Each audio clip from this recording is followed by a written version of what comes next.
2 and 4.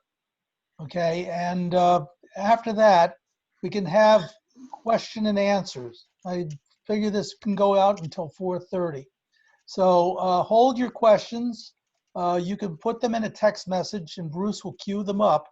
And at the end of the presentation, we'll go down there in the order that they were brought in and we can have them answered for you.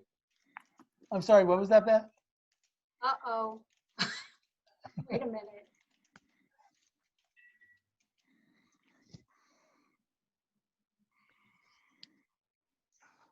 Excuse my typos on my advisory.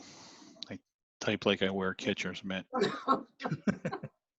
I'm a news typist. As long as I could read it off the prompter, it's good enough. Okay, I'm going to start by welcoming everybody who is currently on the show. Glad you could make it. Today we're going to have a presentation and a Q&A with CYNDI-Dunn, who is a lifelong intuitive with a variety of sensory skills. She has had vast experiences, including UFO and paranormal, and everything unexplained. Cindy likes to joke that if it's going to happen to anyone, it will happen to me.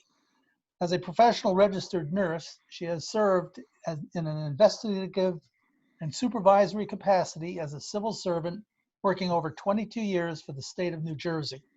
She has both independently and also in a joint effort with other intuitives as part of a team effort, offered guidance and has been successful in locating missing persons and animals.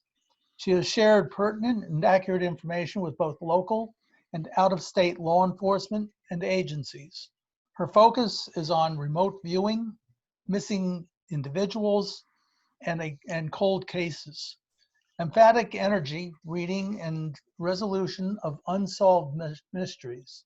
The ultimate outcome she envisions as the betterment of humanity through the expansion and awakening of all humans and their ability to remember who they are, and more importantly, to reconnect with God and divine energy in order to be whole again.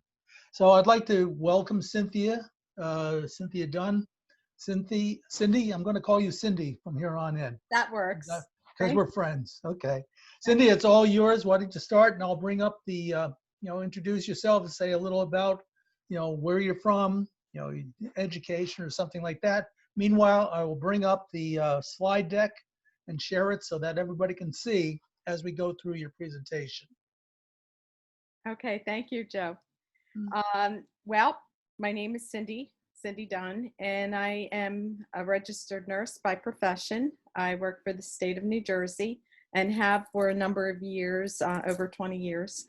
I am a lifelong intuitive and empath, and I've had numerous experiences dating back to my childhood and to present day. I've been involved with a team of individuals, and we have in the past looked at cold cases and also got involved in different projects that went to different levels so that they could be utilized, should I say, and you can ask about that. We'll get into that a little bit deeper later. But as far as my background, I grew up in New Jersey, here in New Jersey, in Ewing Township, which I believe to be Ewing and Mercer County. I actually think is a hot spot for UFO activity. And growing up as a teenager, I had an experience, and I think, Joseph, you have the slide decks. You're going to start the pictures so I can kind of go through them. Yep. But well, that's me as a young girl, and my sister Karen, there were two of us, and we grew up together. And she actually experienced the same thing I did. And I have to say that it was in the 70s, in the early 70s. But I was at home in the house I grew up in Ewing Township, and Can you go to the next picture? Okay, Noel, before we go into that, this is a picture of a friend of mine, Patty Blackwell, who Joe knows personally. And this is a UFO that was, this picture was taken less than a year ago. So we thought we would just throw it in as a visual. Okay, well, this is my backyard. When I grew up, I had a large backyard, and this is just one picture of it. But what had happened was when I was a teenager, my sister and I one night went to bed. Make your decision. Hello? No, make your decision. Okay. I'm making food right now. I think we have we have background noise here. But anyhow, so we had experienced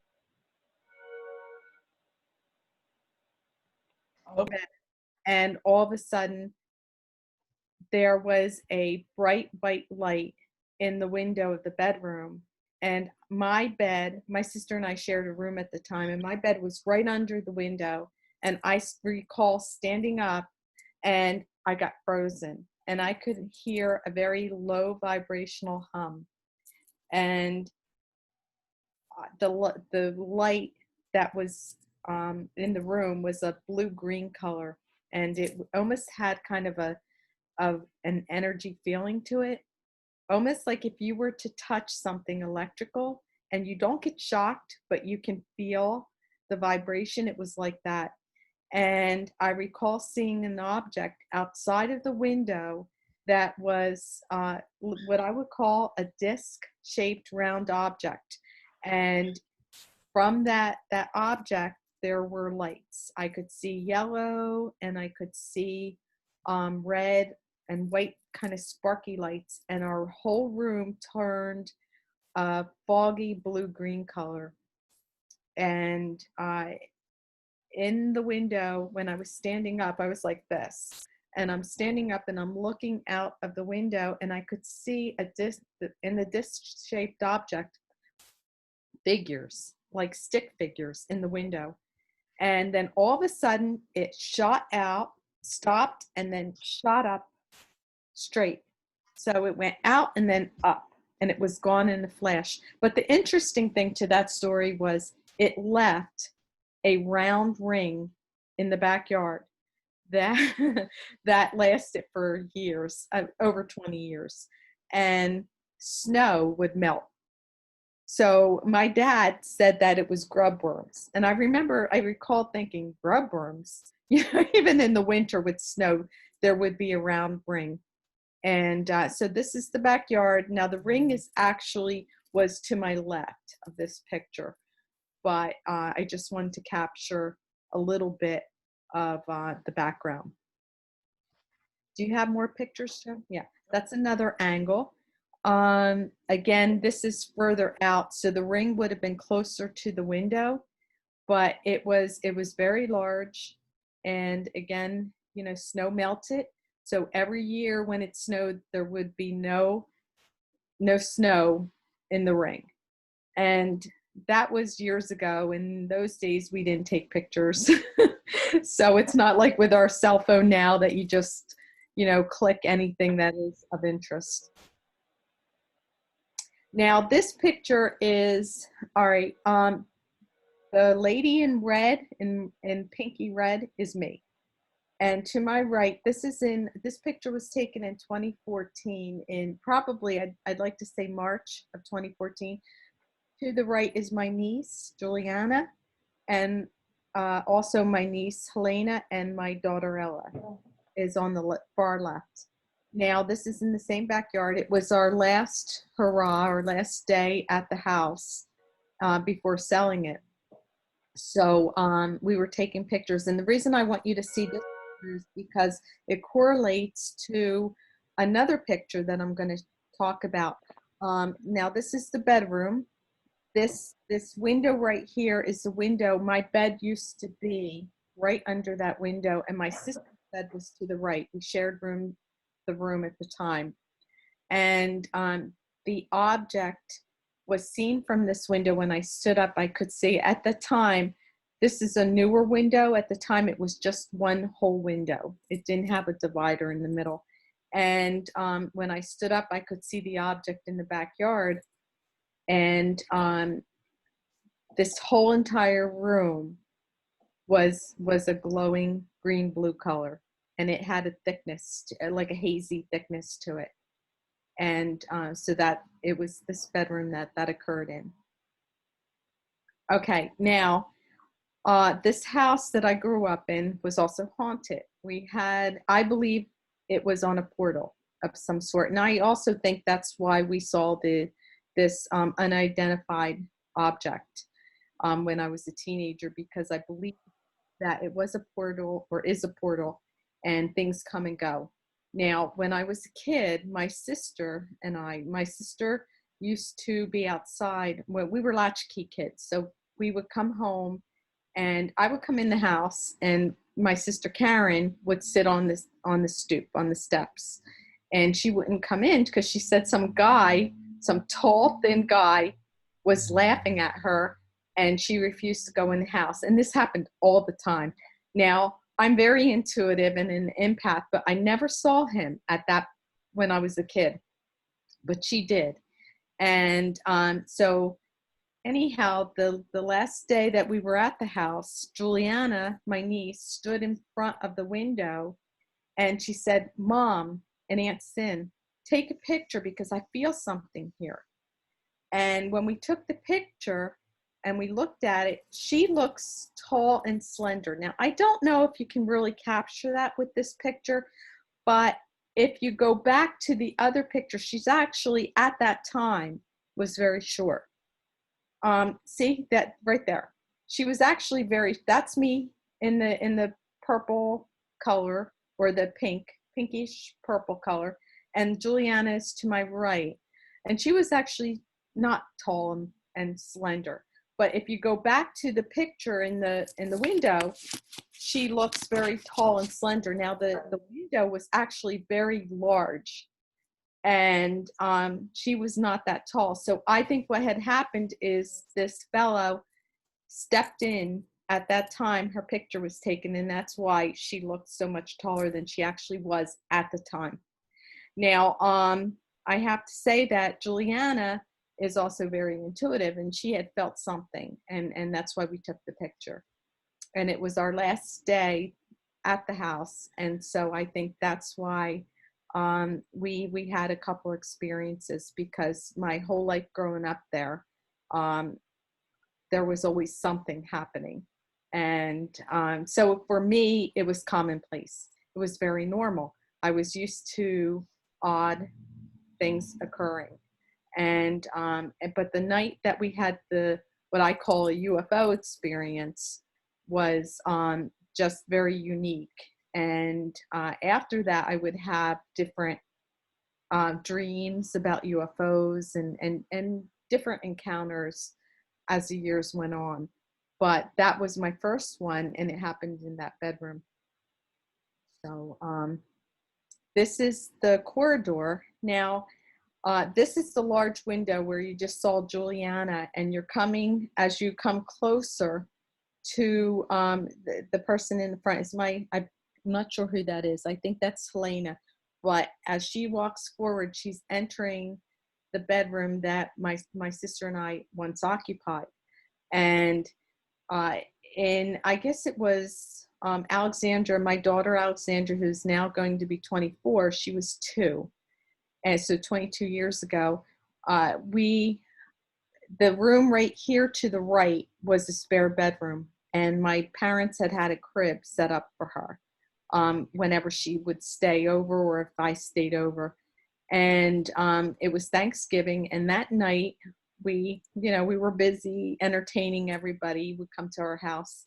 And that night I was so tired. Where Helena is, there used to be a couch over to the left, and I fell asleep on the couch.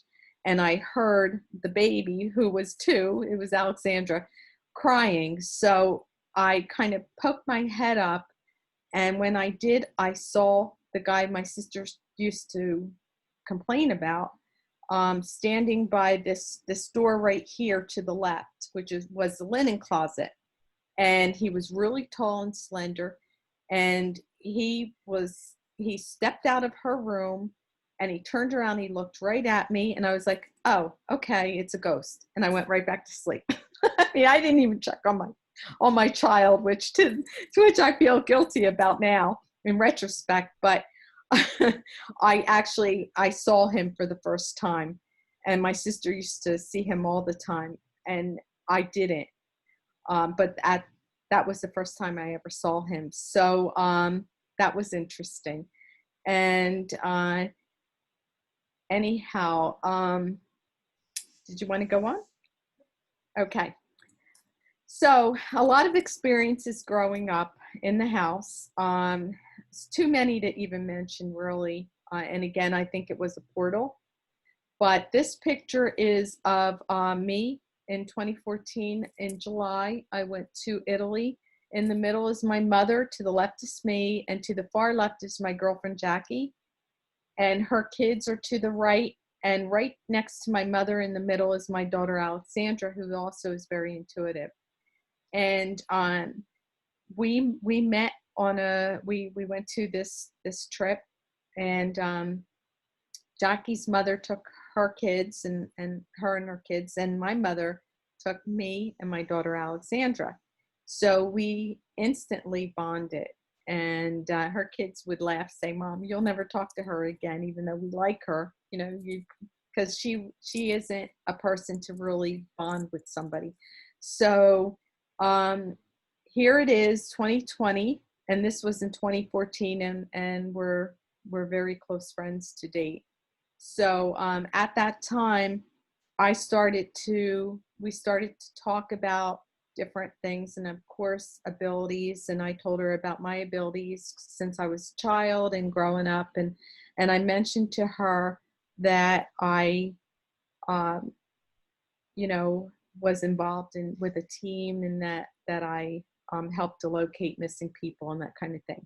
And one of the experiences that I had was I guess it was I think it was in 2013 or 2014 in the summertime, and my girlfriend Corrine, who is on the chat today, had asked me about this fireman, Michael Herdman from California, and she said, her family, first of all, just to go back, her family is they were firemen and they firefighters, and she said, have you heard about this guy?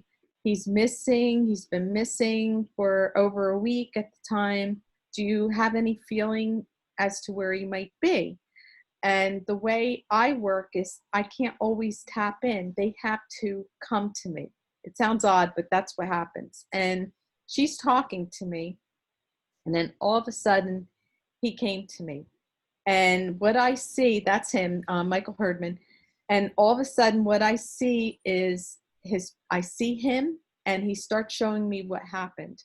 And he was being chased by an object. Now, I believe it to be a bear, but he was being chased. He was barefoot. And what happened was he was in really good shape.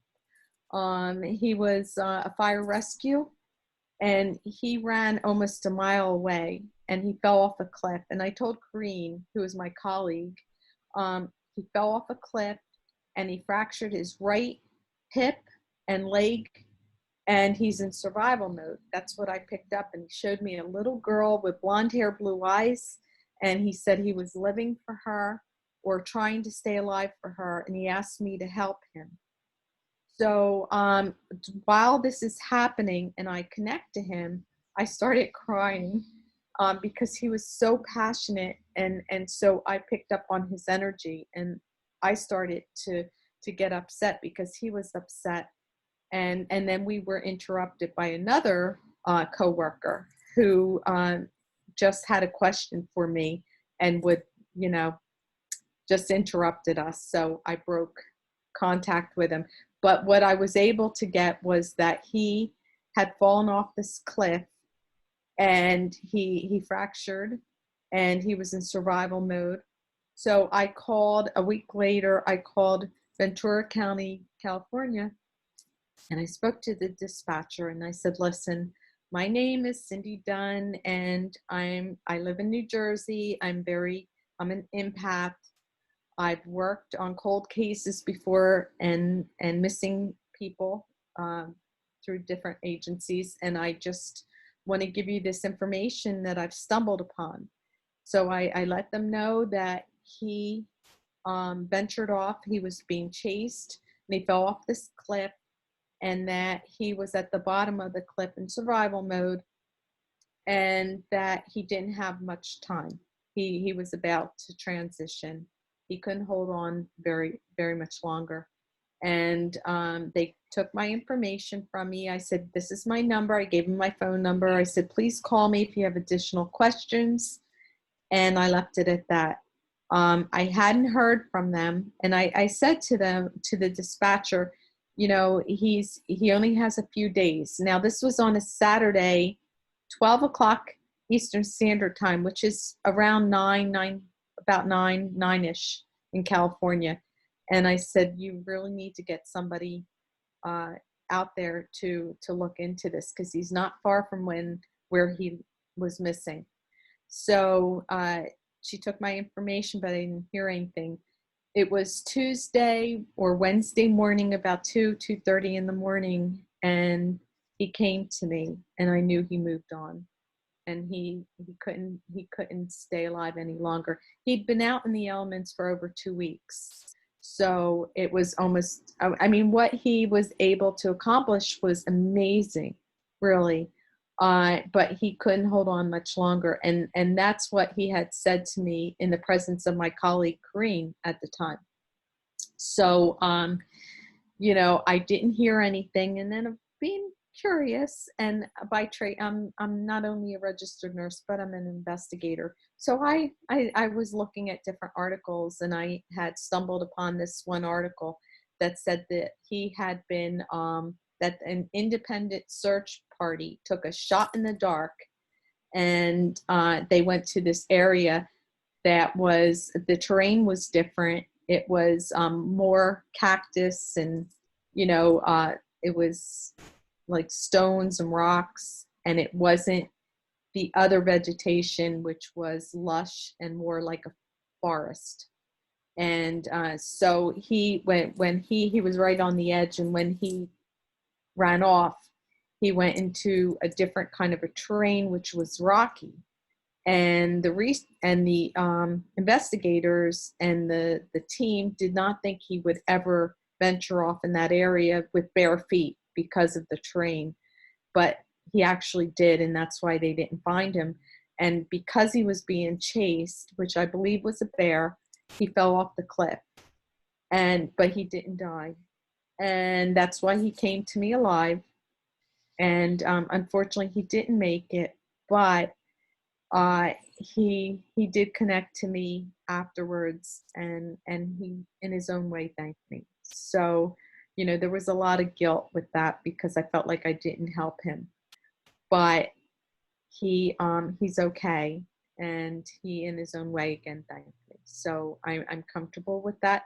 But this article said that the fire rescue and the department had taken a shot in the dark, and this independent search party, because he had worked with all these people, had a helicopter, and they went to this canyon, and they went twice. And the first time they didn't see anything, but the second time they located topography which was different than what they had first viewed. And they said, well, what is that? And they honed in, and they saw it was the body. So that's how they were able to retrieve him, which was great. And it was good for the family because of closure. So that was my experience with him. Cindy, Joe Foster, you said he was found, what, 2 days after he passed, or? Well, I called the dispatcher on a Saturday, and he was found on a Friday. So he was alive up until about 2:30. I'm not sure exactly of the time, but it was between 2 and 2:30 in the morning on Wednesday. And the helicopter, I believe, according to the article, located him on a Friday, California, Pacific time. Now, also, you said Corinne was there too, correct? Corrine is, yeah, Corrine is a colleague of mine, and at the time we worked together. And she was the one who brought his name up to me. Now, I don't watch a lot of TV, so I wasn't that familiar with what was going on at the time. And she said, "Oh, Cindy, you know, have you heard anything?" She knew I was intuitive. It's hard to explain, but we had talked about a lot of different things, and she knew that I had abilities. So she said, "Cindy, by any chance, do you know, you have any idea whatever happened to this fireman?" Because it was all over the news at the time. And that also goes back to my girlfriend Jackie, because when we were in Italy, when we were talking and I was telling her some of my experiences, I mentioned this experience and she said, "Oh my God, you're the woman from New Jersey. My husband and I watched this in Indiana." Now, of course, I didn't hear anything in New Jersey, but she said, "No, there was a story about him being found and he had already been deceased, but they had gotten some information from a woman, a psychic woman in New Jersey, and it led to his discovery." So anyhow, so that's the story. But Corrine and I, although we're not working together in the same capacity, we still work in the same department together. But she was the one who approached me at that time and asked me if I had any knowledge about this guy. So she was actually the conduit, because I believe through Corrine, he came through. And that's how it happens. I could be anywhere, and if they come to me, they don't come to me when I'm sitting down at 8 o'clock at night on my couch. They come wherever I am, and if they're able to come through, they will. And that's how I got my information. And she was the conduit for him. So it was interesting. Very interesting. Life in a day of an empath. Okay. Okay, this is a picture in Sedona. Same time I went to visit my girlfriend Jackie, who she lives in Indiana. She's the one I just talked about, who saw the news clip about Michael, and we talked about that, and she said, "Oh, you're that woman that located him." So I went to visit her 2 years ago at her vacation house and she lives actually in Scottsdale, but we ventured off on a trip to Sedona, Arizona.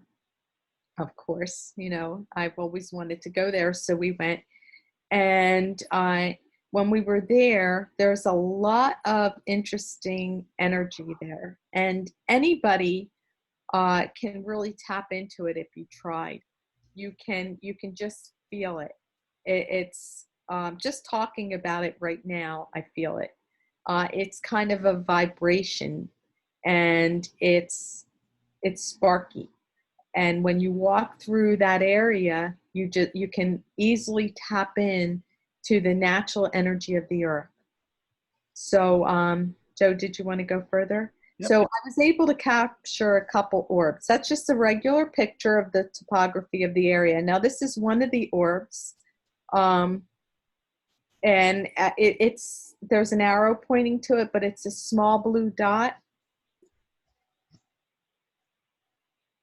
So I thought that would be interesting. I'm a very visual person, and instead of just listening to somebody's experiences or stories, I like to throw in pictures so you can get a kind of feeling for what happened. So that's one.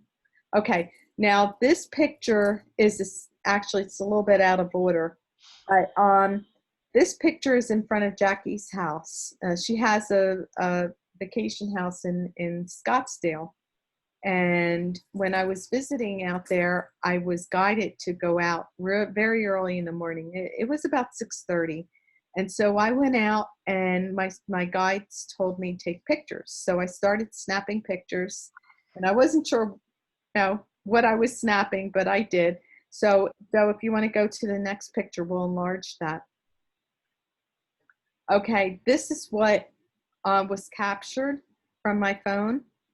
And if you can see now, somebody had said, oh, well, that's just a bird chasing another bird. But I don't think it is. I didn't, when I was out there and I was looking and I was meditating, I did not see anything.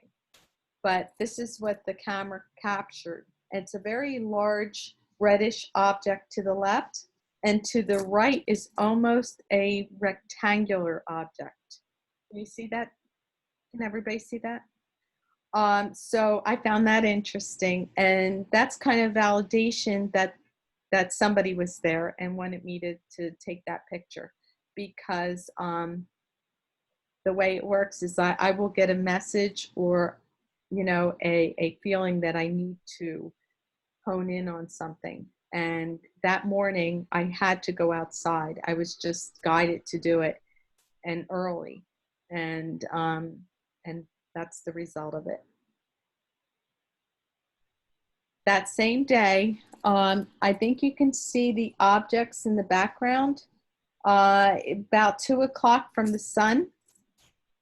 That's in the distance. Now, if you were to say that is a bird chasing another bird, I think they're very large to be just a bird.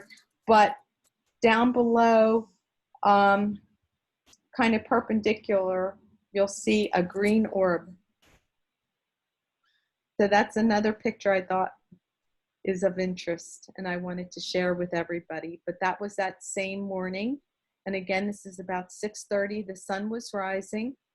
The objects at the time I did not see visually until I started looking at the pictures. But you can see them in the background, and I did enlarge them so you could get a better idea of what was captured.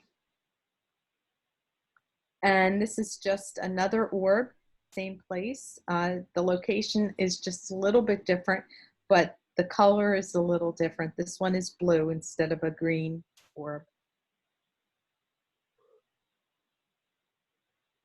Okay, this is going back to Sedona. Now in Sedona, again, I could feel, I'm very sensitive to energy, always have been.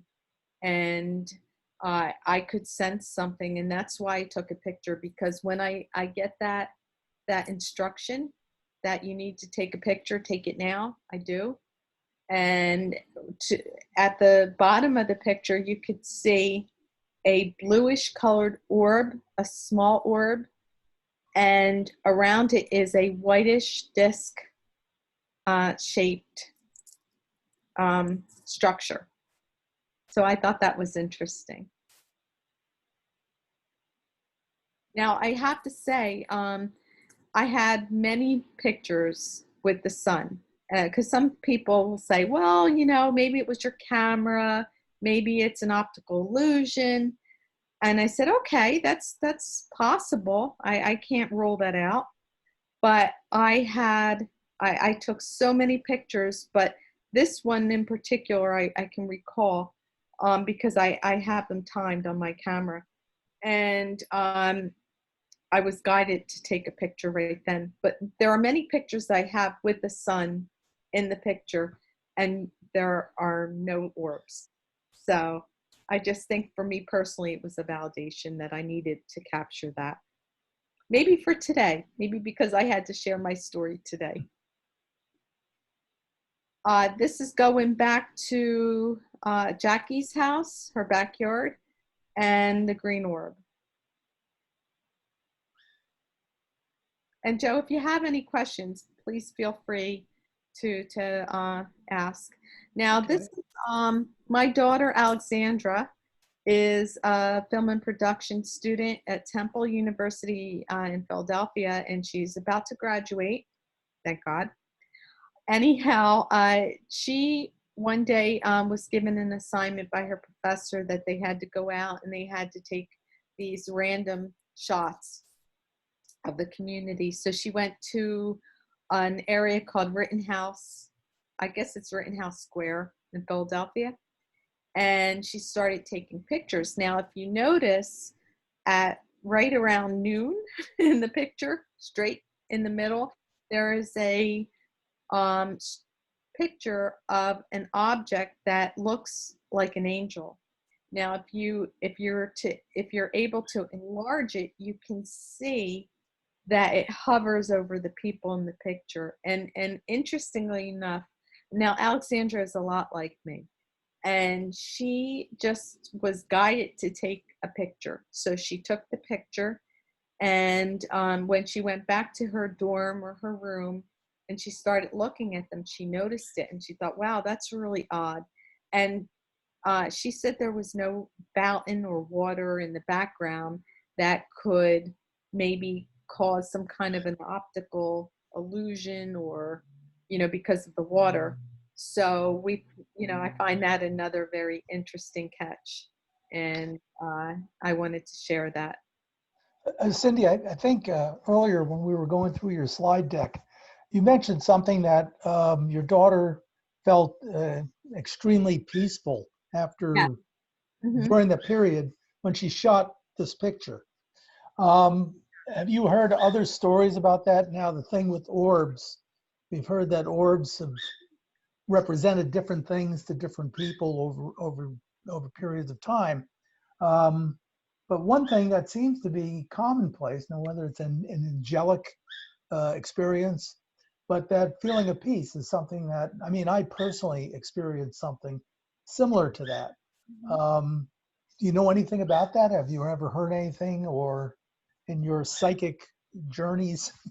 Well, I can only go by my own personal experiences, but any time that I've ever captured anything on film, I have been in a state of what I call awe, in which I just feel a spiritual presence and love and an increased vibration. I'm very sensitive to energy, and I can tell when there is something that is of interest.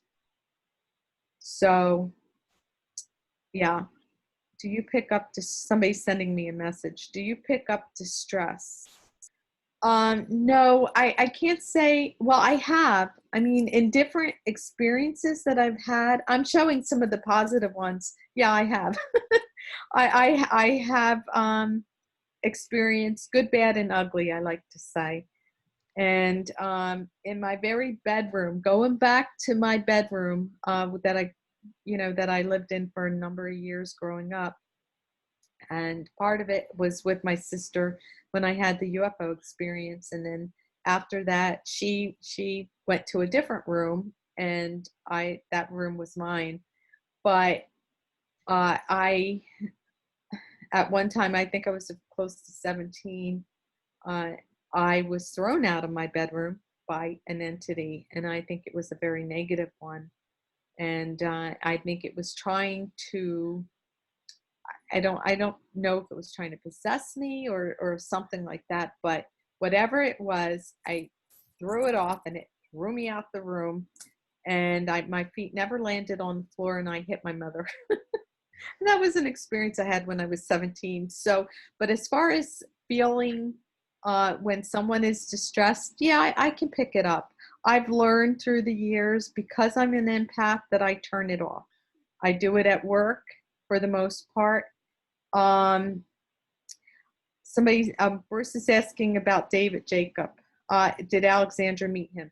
No, she didn't, but I have to say I had a session with him years and years ago, probably in the early 90s, because of my experience in my bedroom years ago as a teenager. And it was very interesting. I try to, he tries to hypnotize people so they remember. And I've always felt that I couldn't be hypnotized, but I do recall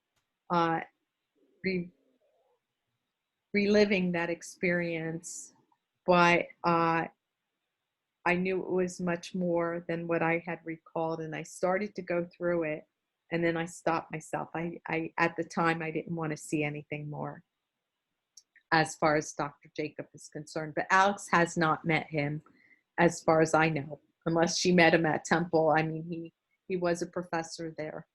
Well, I don't know of any experiences that she might have had with him, but I did. Okay. So, okay. This is one of my experiences. My daughter, I have two girls. Alexandra is 24 and Ella just turned 16 in June.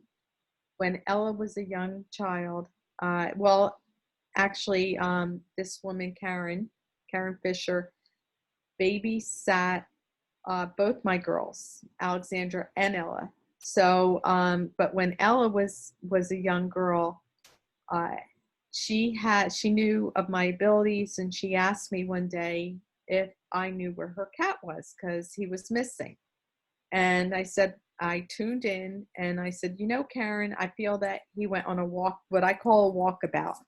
I said, he's gone on a walkabout, but I get he's going to be back. Don't worry about it. And sure enough, 3 weeks later, he returned. So fast forward to, I think it was around April, May of 2013. It was a Monday night. And I remember that because my parents were coming over for dinner at 6 o'clock. And I had a crock pot dinner. And I didn't have a lot of time. But when I went to pick Ella up, Karen had said to me, you know, Sin, Cosmo, our cat, has been missing again. Do you have any idea where he might be? Now, she knew he had been missing for more than just that day. I had been missing, I think, for about a week. And so I said, well, you know, I have my parents coming over for dinner, but let me see if I could tune in for you. So I did. And what I got was, all of a sudden, I remote view naturally. So when it happens, just like the firemen and other people that I've tuned into, all of a sudden, it's no different than watching a television show. You're automatically there, or a vision. You see different things. So all of a sudden, I sensed that he was near Fort Dix for whatever area, and I saw like pine trees, and it you know, the topography changes just a little bit because you're heading South Jersey a little bit. We live in Hamilton Township, but Wrightstown is maybe, I don't know, 30 minutes away, 25, 30 minutes away. So anyway, I said, you know, he's, I sense, I'm sorry, Karen, but I sense he's dead. He died. And she's like, he died? And I said, yeah, he died. I said, but I have to tell you, I feel he was murdered. And she said, oh my God. But she, at that time, had already believed that might be the case because she had a running with a man in the area who was sketchy. And she had a strange feeling, but she didn't share this with me at the time, that something nefarious had happened. So I said to her, no, I get that he's like in the area of Fort Dix. And she said, would he be in Wrightstown for any, you know, does Wrightstown sound right? And all of a sudden I got a 100%. I said, yes, he's in Wrightstown. And then all of a sudden it's like watching a movie. I said, and she started writing this down. I said, you have to look for these landmarks. He said, I see an old abandoned school, or a school that's not in use right now. And once you have to go back, Joe. Yeah, that's the school. Once you find this school, go to where the dugout is, and you have to go straight down where the parking lot and the dugout is to the woods. And once you get to the woods, you're going to see a water source that is zigzag. It's like a zigzag. And there it is, straight at the first picture. And I said, once you see that zigzag water source, you're in close proximity. And then you're going to walk to the right in a clearing. and you're going to see this old, like ugly green shack, like forest green shack. And now I told her this before she went to Wrightstown, which is about 20, 25 minutes away. I said, after you see the water source, look for a greenish structure that looks like a shack. And once you find the shack, make a left and go about 100 feet. And you're going to see a burial ground where you're going to see lumps of, and that's not the best picture, but that was actually a part of her cat. I said, you're going to find him there. And she said, okay. So she went to Wrightstown, her and her son, and she said, well, am I going to find him? And all of a sudden I said, no, it's like finding we're talking, it's like 3:30, 4 o'clock in the afternoon. And I said, you're going to have to hurry up and find him before the sun goes down. So she waited for her son Tyler to get home, and Tyler and Tyler's friend, and she went to Wrightstown, and they took my clues, and they actually found them. They went and they found this school that was no longer in use, and they went to the dugout, and they went to the parking lot, and apparently they didn't find anything in the parking lot, but it was Tyler who said, Mom, didn't Cindy say you have to go into the woods first? And once they went into the woods, they started walking, and then there's going to be a clearing where you see a zigzag water source, and that goes back to the water. And she had asked me to go with them, and I said, I can't, and my parents come in for dinner. But she sent me pictures, and that's how I have these pictures today.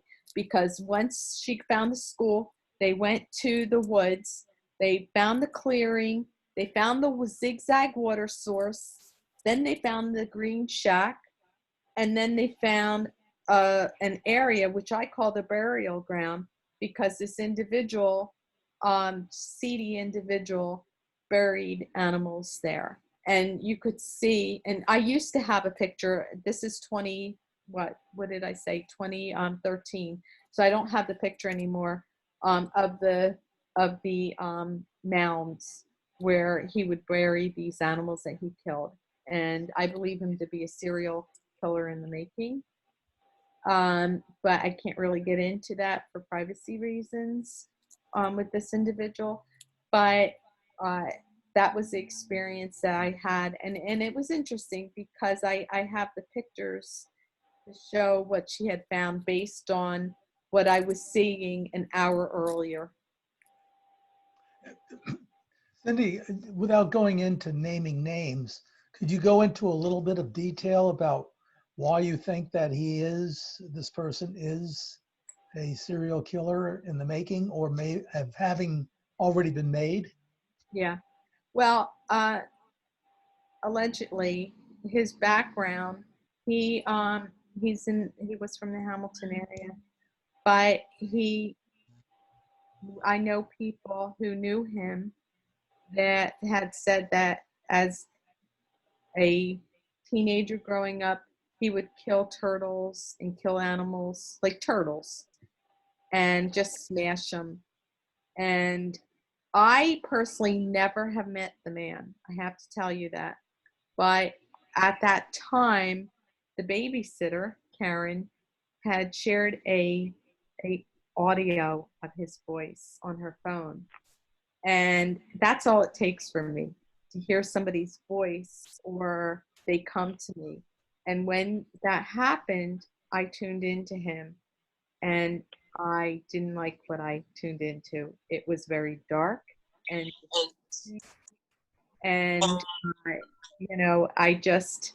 I knew that there was something very nefarious about this individual. Now, at the time, we did contact local law enforcement, and I have to say, no one ever contacted me to get more information.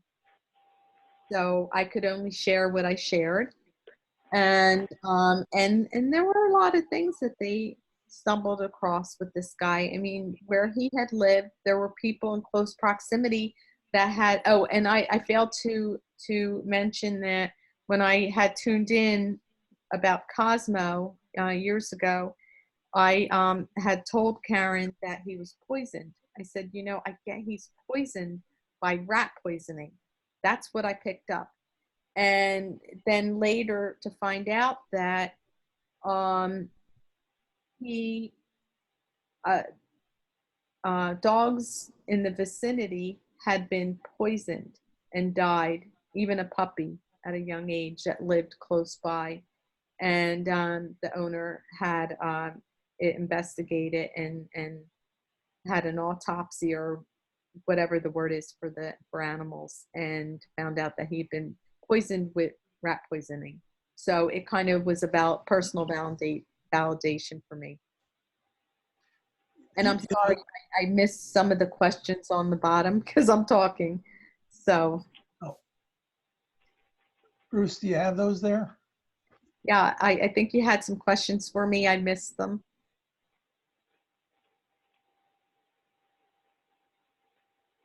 Okay, why don't we do this? I said we'll go back to those type of questions come, the end of Yes. the presentation. Yeah, Bruce, I think how many do you have in the queue? You have Bruce Cornett had one, and one from Miss Dudley also. Okay, why don't we go, let's go to a couple of those right now. I'm going to go to Bruce and unmute him. He doesn't seem to be able to get himself off of mute. Let me get that done for you real quick. If I can find him, there he is. There we go. Okay, there you go, Bruce. Thank you. All right. Sorry, it was hung up. I wouldn't unlatch. Sorry about that. Cynthia, I'm curious to know how often you have these, pick up these indications from people that bring you to listen to what they're trying to communicate, such as with that fireman. I mean, there must be a lot of different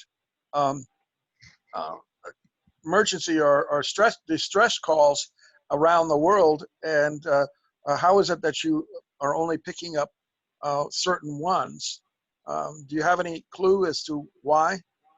That's actually a very good question.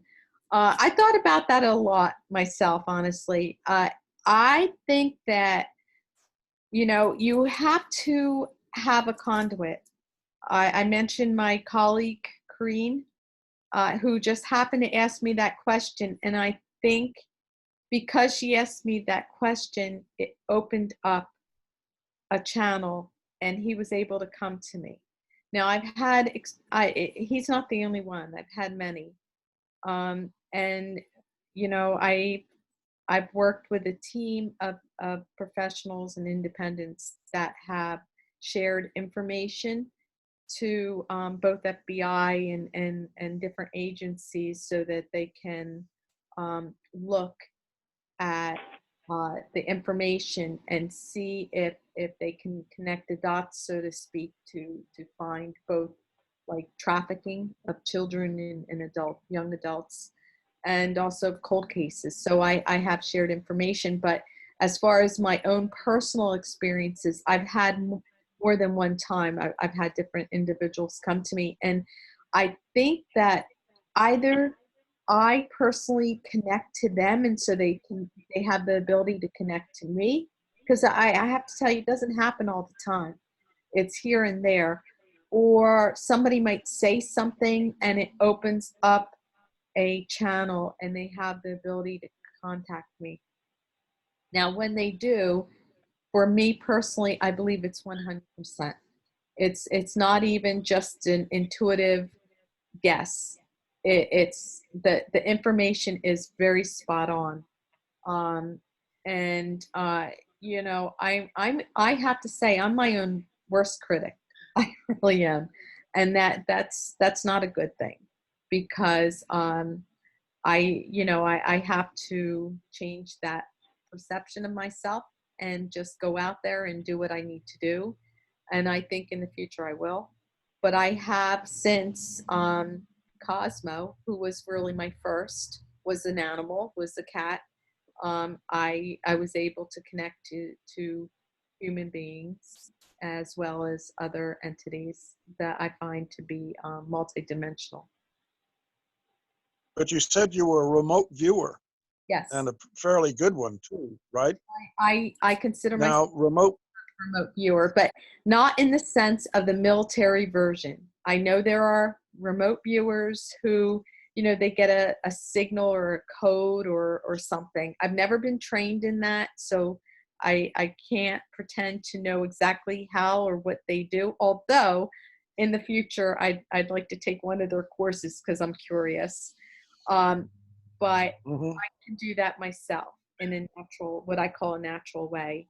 But I can't always do it. If somebody says, "Oh, Cindy, tap into so and so," I can't. I can give you an intuitive analysis of the issue or the situation.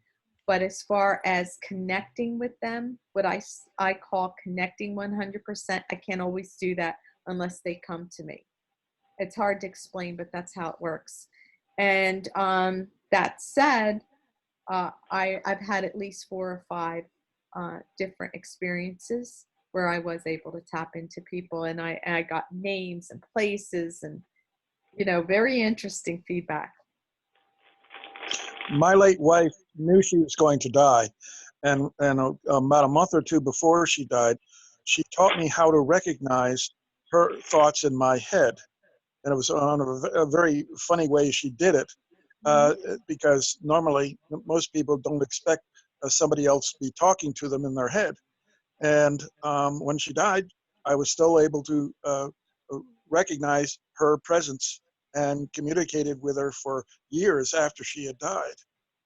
So it was that cue, that information in my mind that allowed me to focus in on her, and that's recognize her thoughts or what that she was trying to reach out to me. And so this fireman may have been able to get you to focus on that through your girlfriend, right? Yeah, so that's very interesting. Yes. Well, I think it's similar, really. And you know, kudos to your wife because she obviously was able to not only plant the seed, but open up that channel with you so you would be able to recognize her. Because when we die, we die, but who we are, our energy, in my belief, does not die. We just transition from one state of being to another. And then, Correct. unfortunately, you know, we're three-dimensional beings at this time. We are, should I say, a little caveat there. But she was able to kind of open that line of communication with you, and she had the foresight to inform you how to do it. And that, I think that's a blessing. It's a beautiful thing. Bruce, Yeah. Bruce, this is Joe Foster. If I could jump in for a second. Sure. I remember a while back you sent out a very, very interesting emailing with attachments. And I believe I remember one picture that you sent was of the cemetery where your wife is buried. And I believe that there was a source of light similar to what you saw in today's presentation. Is that an accurate, did I remember that accurately or? Yes, yes. She died on the 12th of January, and on the 20th of January, 1991, my mother and I went to her burial site, and I had a camcorder that I wanted to videotape the whole area for her relatives who lived in the Northeast. And I was living in Houston at the time, and I didn't see what was going on at that moment because I was looking through the black and white viewfinder on the camcorder. When I replayed it afterwards, there was a temple right near where she was buried, and the colors of her spirit were alternating on the columns like a kaleidoscope, like a merry-go-round, to get my attention. And then her spirit came over and came into camera view over her grave as I said my farewell. And then a second sun appeared in an overhead cloud, and a beam of light came down and captured her spirit. And my mother and I saw the colors of her spirit ascend in that beam of light into that second sun, which then went out. And it wasn't until many years later that the computer technology caught up, and I could capture some frames from that video, and I discovered a huge white domed circular mothership embedded in that cloud. And that was the first clue I got that she was an extraterrestrial, and that I had actually lived with her for 7 years, and she was telling me all sorts of things I didn't realize were connected to her purpose on Earth.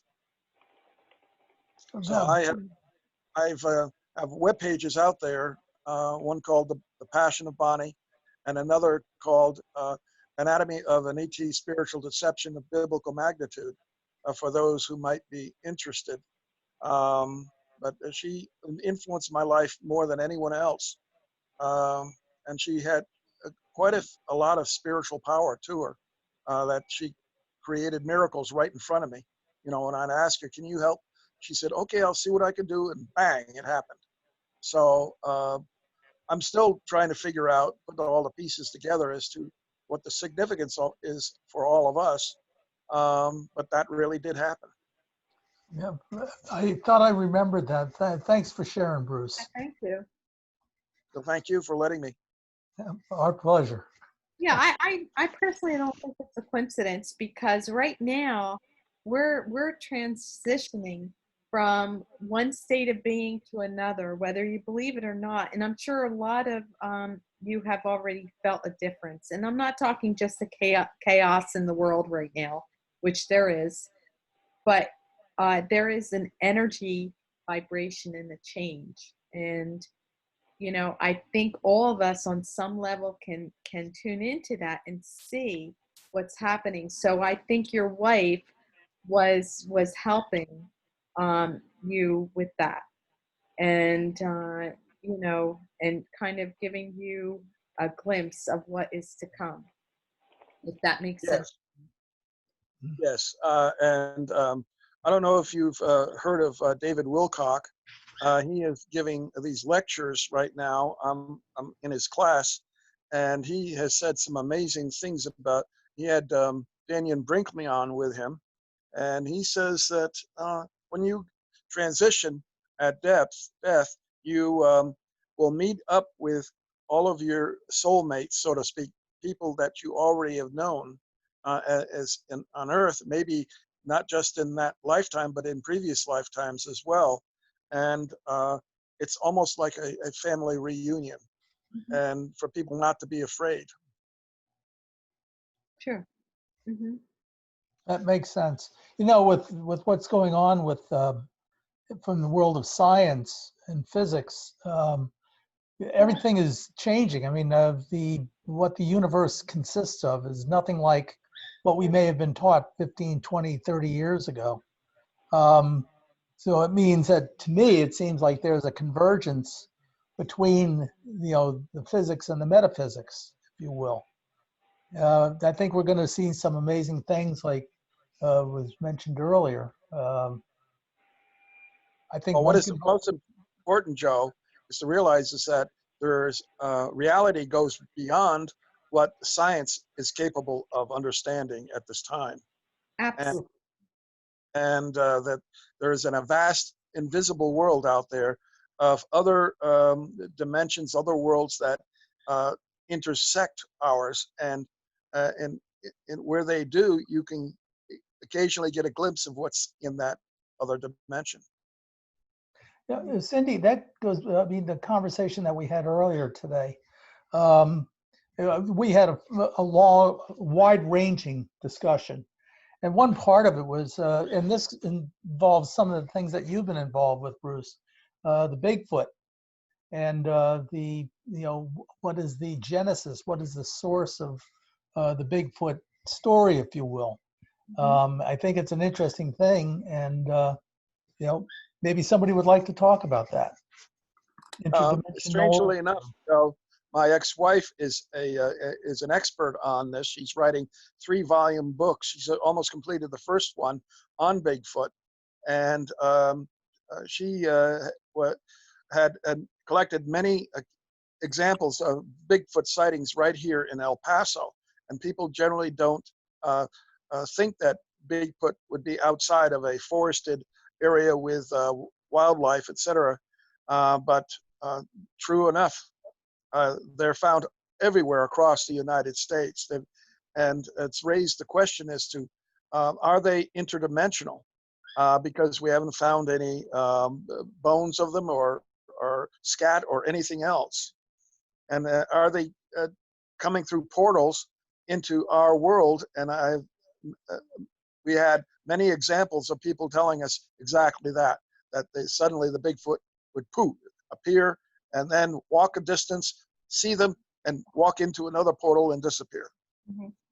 Yeah. Cindy, I was going to that's- say, you want to jump in here? Yeah, we had this Joe and I had this conversation earlier today, because I have a passion for a Bigfoot, and I have had a passion for Bigfoot, and all that is unexplained for a long time, but particularly the foots. I used to always call them a Sasquatch, but I call them foots, and I have a girlfriend that was introduced to me a year ago, and she actually reached out to a friend of mine, Frank Chili, and he introduced us. And she said, oh, they've been trying to communicate with you. And I felt they had been. They are multidimensional beings, and they have been with us for a very long, long time. They've been here before we were here, actually. They're not animals, and they can come and go. That's my belief. Now, my own personal experiences have not been in 3D, although in the future they will be. But I have May I one. say something? Yeah, sure. Please identify yourself. It's Patty. Oh, hi, Patty. How you doing? I'm good, Joe. They are called Quabatilia. Okay? They're called Quabatilia, and yes, they are. They're interdimensional, and they love the earth, okay? And they wish to protect the plants, the little animals, and all of that. They're Quabatilians. And I learned about them, I'd say about 20 years ago. Very, very, very interesting. Unfortunately, I've never met one. Maybe Cindy will. Yeah, well, I actually have had experiences a few times now, in a telepathic way. Last July, after meeting my friend Kathleen, who lives in the Allegheny Mountains, she's in the forest actually, and she, we connected through Frank, and we started talking, and she said, they've been trying to connect to you for 2 years. And prior to meeting Kathleen, I actually went to a crypto conference in Salt Fork, Ohio, last May, and just had a great time there. But she said they've been trying to connect with you. So it was in July. After talking with her, I was telling Joe earlier today, I'm in my living room. It was a Saturday morning, about 10 o'clock, 10:30, and I have 2 dogs, and no one was home but me. And all of a sudden, I heard like this grunting, growling sound. And it wasn't just in front of me, it was throughout the whole house, upstairs. It actually sounded like it was upstairs. And I was like, what is that? And I kind of knew, but I'm listening. And then all of a sudden, I could feel, it's not even a sound, it's like a vibration. And it was a validation that, okay, I'm now connected. And then later I would find out that his name, his nickname is Jaro. Now he's a very, very long name, but he put it in an English way that I could understand. And he told me one day telepathically, and they don't use words, they use thoughts, if that makes sense to any of you. And he said that his name is close to his actual name with a J, but it meant jar of wisdom, and that's why his name is Jaro. So he came to me that one day where I heard him and felt him. And then I had talked to my sister that that we grew up and had the same UFO experience when we were teenagers. And her daughter, my niece Juliana, is very intuitive. And my friend Kathleen had said, oh, well, Juliana has a foot that's been trying to connect with her. And I told them, and at first we laughed. They laughed about it like a ha, ha, ha, yeah, sure. And then one day, not too long afterwards, my sister Karen was in the shower downstairs. My niece was upstairs in her bedroom, and no one else was in the house. And they had the same exact experience I did, where they heard, it's like a grunting. It's a grunting kind of not so much a growl, but it's a grunt. It's a grunt and a growl and a vibration that you hear. And it lasts for about 10 minutes. And she heard the same thing, and she came running downstairs. Mom, is that okay? Because she thought her father was choking on something. She didn't know what it was. And my sister was in the shower, and she said, no. And she came out, and she said, what was that? And she said, no, your father left about an hour ago. And Helena, my other niece, wasn't home. So it was only the two of them. But they had heard the same exact sound that I had heard last July. And then, so that was kind of a confirmation. They are multi-dimensional beings. And then again in January, I was, did I lose you? Then in January, I went for an acupuncture session. I had bought a Groupon of 3 different sessions. And the third session I was in, it got really cold in the room and I was uncomfortable. And I could not wait for this session to be over. And then all of a sudden, I felt this warm, like blanket feeling. I can't explain it, but it was the most beautiful, wonderful feeling I've ever had. And it was like somebody put the most cuddly, comfortable blanket on me. And I was drinking hot cocoa or something. And then I saw him. And what he did is he appeared to me in my mind's eye.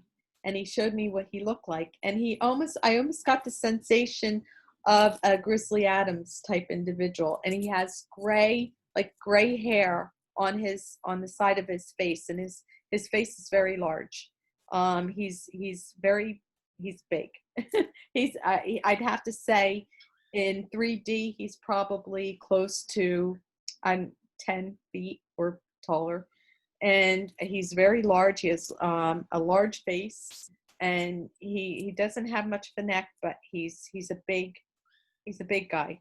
And he was his energy. He's just precious. He's beautiful, and he's middle-aged, but his hair has white or gray on the side. So he showed himself to me, both in a front angle and profile, and Wow. knew who it was, and he talked to me again. It's not in words because their language is different than ours. When you communicate with somebody telepathically, they're not talking to you in a language necessarily that you understand. They're talking to you in a couple ways. They talk to you via pictures, feeling and vibration, or an instant acknowledgement. So all of a sudden, you know what they're saying to you without words, if that makes sense. You just have that automatic knowing. And that's how he communicated with me. And my girlfriend Kathleen said, well, the next step is you're going to see him in 3D. And I know I will. I don't necessarily know if I'm going to see him in Hamilton, New Jersey, because we're in the suburbs. And I joke about it. But I know that when I turn around one day, he will be there. You can come there. Guys, hold on, please. Can I jump in here? Bambi's been waiting about a half an hour to get a question in. So we need to give her a chance, please. I'm going to unmute her, and then we'll let her get on and go through her question. Okay, you're open, Bambi. Thank you. Hi there, and you may not hear me through this. Can you hear me?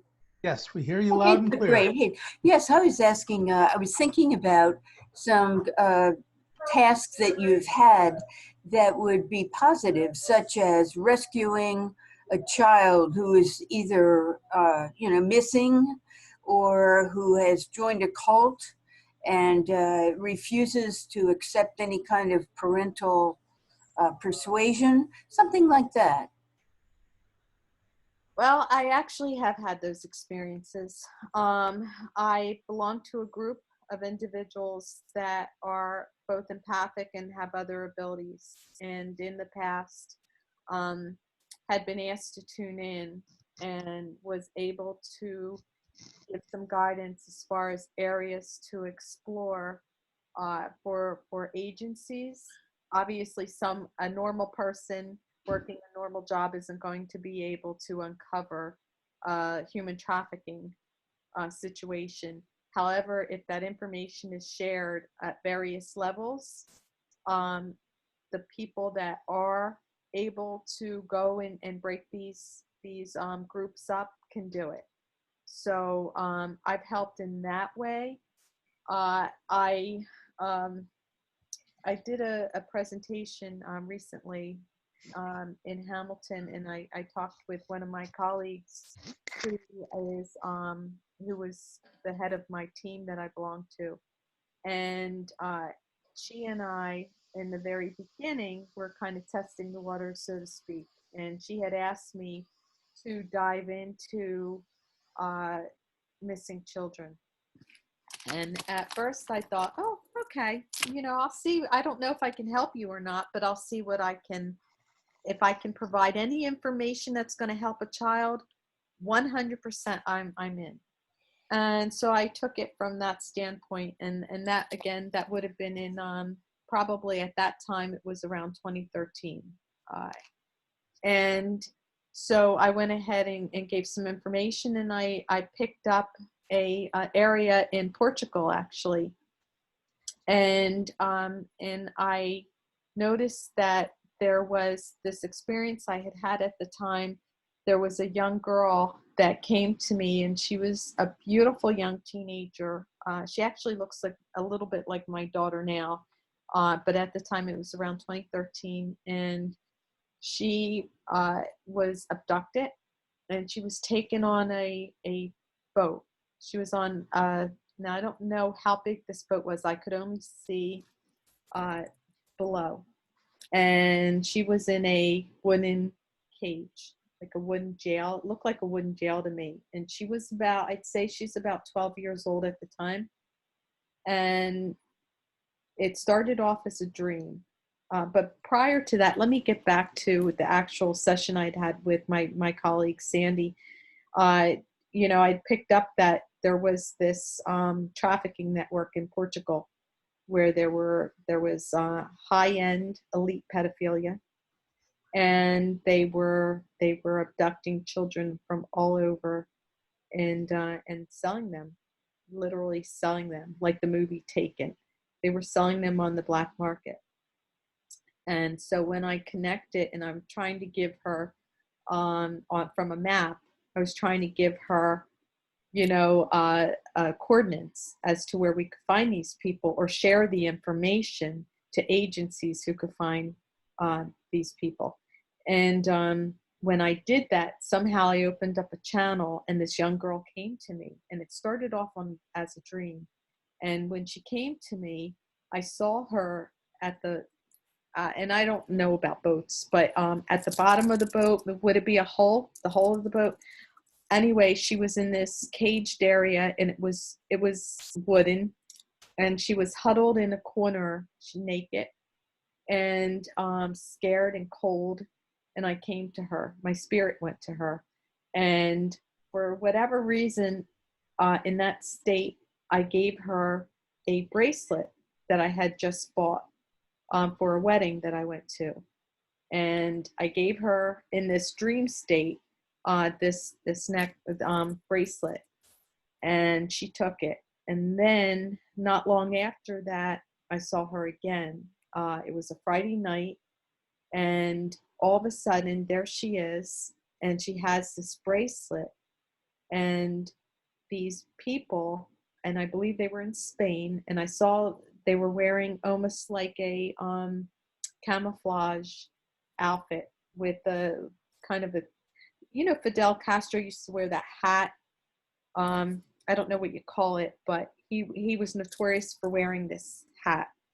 They were wearing hats like that, and they were in a camouflaged, but it was more like a brown and green color camouflaged uniform. And for whatever reason, they thought she was a witch, or they were very upset that she had this bracelet that belonged to me in her possession, and they didn't know how she got it. And oddly enough, when she had it, my bracelet disappeared. I couldn't find it anywhere. And so anyhow, she had it, and this one night, it was a Friday night, and I had gone to a local club that I belonged to, an Irish club, and I have to say I had 2 Cosmopolitans, so I was feeling no pain, and I think because of that I was vulnerable, and she connected with me, and when she connected with me, they killed her. And what they did was they hit her either with a sledgehammer or a boot, some kind of steel tip boot, but I believe it was a sledgehammer. And when they did that, my spirit stepped in because I didn't want her to feel the pain. It's automatic. You don't even think about it. You just do it. And so I stepped in, and when I stepped in, I got fractured, like physically fractured. And I couldn't walk for almost 2 weeks. And to find out like a year later after a car accident that I had, or a year and a half later after a car accident, that I had had an old fracture, and it was that night. So when they went to kill her, I took the hit, but I actually saw her spirit go out of her body. But as gruesome as that sounds, in a weird way, it was a blessing, because what they had intended for her was not good. And that happens all the time, unfortunately. So I have been involved in different missing child cases and have given information. And when I was first starting out with my team, we went to New York City, and I think Joe is aware of this because I spoke about this in Hamilton. But for whatever reason, I feel inclined to talk about it today.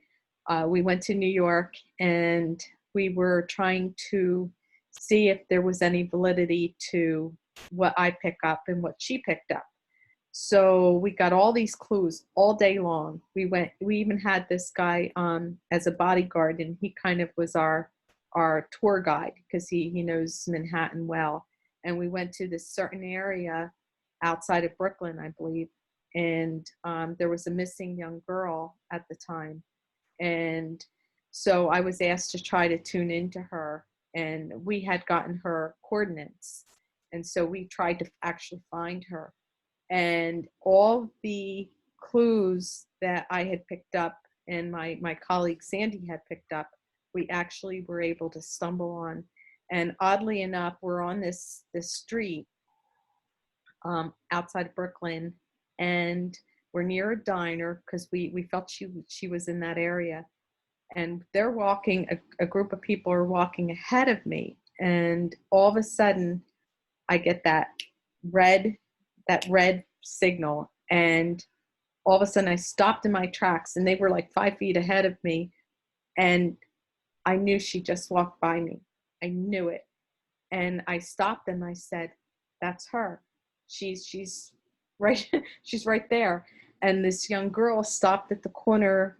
It was like a pharmacy, kind of almost like a CVS or Rite Aid. She stopped there, and she's just standing at the window. And I said, "I think that's her." And they were just staring at me.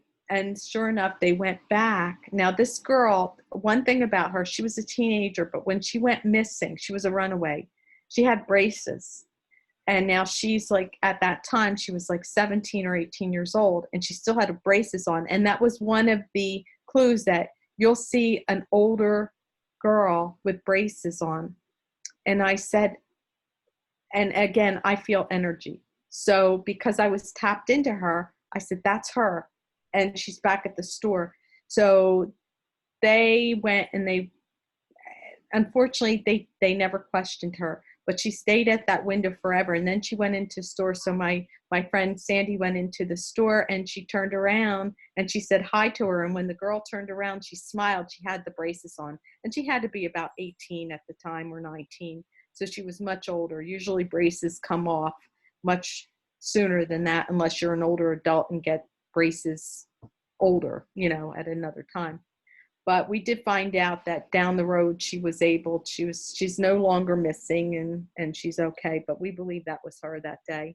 So that's one of my stories. But yeah, I have been involved in missing cases, and as far as the trafficking, it's very deep and very nefarious. And I also believe, about a year or two ago, I'd given some information. You see symbols, and symbols are very connected to individuals that, especially the elite, that do these very nefarious activities and are involved in kidnapping these kids and children, and they sell them on the black market. But they import them. They use like trucking industries and stuff like that. And I saw a symbol, and I shared it at the time with my friend about a year or two, probably 2 years ago. And I said, I don't know what the symbol means, but I see a starburst. It's like a starburst symbol. And I said, that's how they take them. They transfer them. They import them, or they take them from area A to B to C to D, and they use them. They take them in these trucks. And sure enough, I said, I don't know, but I get the name like an M, a Maersk or Maersk. Maersk. And it turns out Maersk. I believe that's one of the companies that they had used or do use to take these kids. Yeah, if I can just jump in here for a second. This is Joe Foster again. The FBI obviously has been very, very interested in missing children ever since Ethan Pates was abducted back in the 80s. The interesting thing that you just pointed out, though, especially with the trucking companies and the star type of configuration. It's all hidden. They use symbols, but go ahead. Well, it's also, they have something called a backhaul in the trucking industry. And basically your freight is brought into depots, and from the depots, they're farmed out to smaller companies that will then take them, like the spokes of a wheel. Mm-hmm. They'll distribute the goods. I wonder if that is something that has been organized to a point where this trafficking, especially worldwide trafficking, is as wide as it is. I wonder if that's something that the FBI and the authorities have been looking at. Oh, they have been. Okay, good. That they have been. Glad to hear that. So, the game is afoot, as they say. It's all coming to a head. And I think that a lot in the days ahead is going to be exposed. I see we have some other people out there. I see Stan. Long time no see, Stan. Hello. Bruce, do you have more questions from folks out there?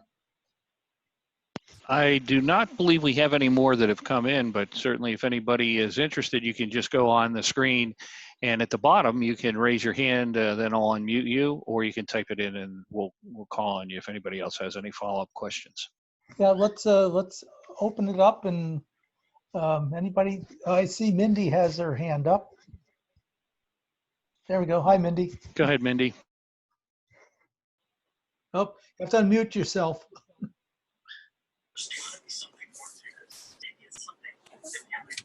Bruce, I think Mindy's still. Mindy, you have to unmute yourself. Nope. Bruce? Okay, I think I'm unmuted now. I was not Okay. able to unmute myself until just now. Hi, Cindy. It's Mindy. How are you? I have a question. Did you ever get validation from the fireman that he was, in fact, being chased by a bear? I did not. I know that what has been reported is that he ran at least over a mile away from Hold on one second, Cindy. Bruce, I think somebody's got themselves unmuted with a noise in the background. Yeah, with Joe Turek. I just muted him. Oh, Joe? Please, Okay. Joe, please keep muted unless you're asking a question. Thank you. Yeah, Mindy, never got validation that it was a bear, but when I connected with him, I got the word bear. And so I feel that he was being chased by a very large creature. And I think it was a bear. First, that's my intuitive sense. And I think that is why he went to an area that we normally would not go to or venture to barefoot. And that's my understanding, is that is why they didn't look for him in because he was in a canyon, but the topography, it was very lush and green, but then then quickly turned into kind of a cactusy, thorny, rocky area, and that's where the cliff was, and that's what he fell off of. So I think, he probably got spooked, and, he's either going to encounter this bear or he's going to, try to hang off from a cliff. And I think that's what happened, and he fell. But he didn't die. He didn't die instantly. I know that. He went into survival mode for over 2 weeks. And he was young, strong, healthy fire rescue guy, so he knew what to do. Cindy, you had another story, not today, but and I'm going to paraphrase it. There was a gentleman that ended up dying mysteriously in the eyes of the law that had something to do with a bouncer at a bar. Could you go into that story a little bit without naming? I'll go into it briefly because I have to be careful how I talk about it, because his family believes he died via drowning. I believe otherwise. And Corrine, my colleague, I believe you're on the chat today. If you can chime in at any time, I'd appreciate that. But Okay. thank you. She was also with me, not only with the incident with the firemen, because we worked together at the time, and but also his name is Sean, and he was a young boy in the area in Philadelphia, actually, which is about an hour from me. And for whatever reason, I was very drawn. I had heard that he was missing, and it was on my mind heavily, and that usually doesn't happen. I'm working every day. Let's do, but I couldn't stop thinking about him. Hey, hello, okay. And one day, I was talking to my colleague, and all of a sudden he came to me and showed me what happened. And he didn't just, the first thing I got was, now you have to understand the area that I'm talking about. I got the word flat rock. And then I got Venice. And I thought, flat rock and Venice. But after I started exploring a little bit, and he came to me, he showed me that he had gone over this bridge. Now the bridge turned out to be the Flat Rock Bridge in Antioch. And what's interesting is he had gone to this Irish tavern pub and apparently they know his friends and people that were at that pub said he was drinking, but he was not visibly drunk. And he walked and something happened and he fell over the bridge and he drowned. Okay? Well, what I got was, now he came to me in a gray hooded sweatshirt. Now at the time I hadn't seen anything on television with his parents, but that's how he appeared to me. And he showed me, and I actually feel it when when they come to me, or when I experience them, I feel what they feel. And he was tased. He was tased with a taser in the left arm. And I was with my colleague Corrine at the time. I said, "Oh my God, he was tased." Corrine, do you remember that conversation? And Yes.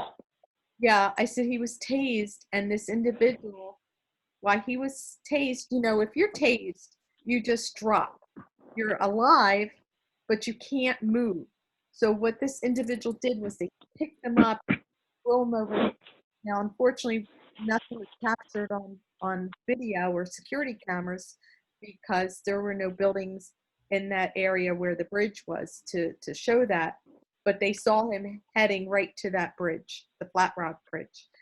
And the other word I received intuitively was Venice. Now, it turned out that the owner, and I've not told anybody except for Joseph this, but the owner of that, co-owner of that building, also, tavern, was also an owner of a luxury townhouse condominium or condominium apartment complex called the Venice Project. Oddly enough, Flat Rock and Venice, and it was connected to him.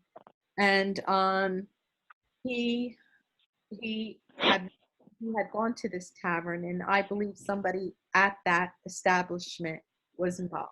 And I don't want to go into it more than that, honestly, at this point. But what had happened was he showed me that he was tased and that his body was thrown over this bridge. And so I called the Philadelphia Police Department at the time, and I just want you to know, I told him my name. I said, I'm intuitive, I'm an empath. I said, and I've been pretty good at finding people. And you might think this is crazy, but you need to, he's in the river, meaning the Delaware River. I said, he's in the river. He's going to pop up in a couple months. I said, but he's weighted down, and he was, because, he had debris and stuff, that went in his clothing, because he had a kind of a big gray sweatshirt on with a hoodie. So I said, but he's going to pop up in a couple months. And I was sure that he was in the Delaware River. So fast forward to, when was it? Like January? It was the dead of winter. And Yes. Yeah. It was right after Christmas. Yeah. It was like in January. Yeah. There were search parties looking for him. And I said to Crean, when he was found, Crean, do you remember this conversation? I said, I do. Yeah. I said, oh my God, because all of a sudden, when I remote you, I'm right there. And I'm in the Delaware River. And I could see it right now. I'm facing the wall of a brewery. And I said to Corrine, I said, oh my God, I know where he is. He is about 7 feet, right, Corrine? From the wall of a brewery. Well, I was going to call Philadelphia police and tell them that I had my first conversation with them. I said to them, if you want more information, I have more information, we'll talk. Never got another phone call from them. And still haven't. So I said the day before they found him, because at that time they had search parties looking for him. And I said, Green, he is 7 feet from the wall of a brewery. Well, I was going to call them that day, and I got so busy at work, I never got a chance to call them. So I never did. Well, the next day, they found him. They had search parties out looking for them. They found him 7 feet away from the wall of the Manioc Brewery. Correct, Cream? Yep, you were spot on. Yeah. And you were spot on. And I realized after the fact that my God stopped me from calling, because I truly believe had I called them and they located him exactly where I said he was, I would have been arrested on suspicion of murder, because they would have said, well, you live too close to this guy. How did you know where he was? So that's my own personal belief. But I You were also, I'm sorry to interrupt, but you were also very spot on about the fireman's daughter that he was trying to hang on for. You described her to me, and then later when it came out after he passed, the daughter was exactly as you had described before anybody knew Yeah. about the daughter. Yeah, Remember that? Yeah, I do. That day that he came to me, he started crying. Remember, Corrine? And I started Yeah. crying.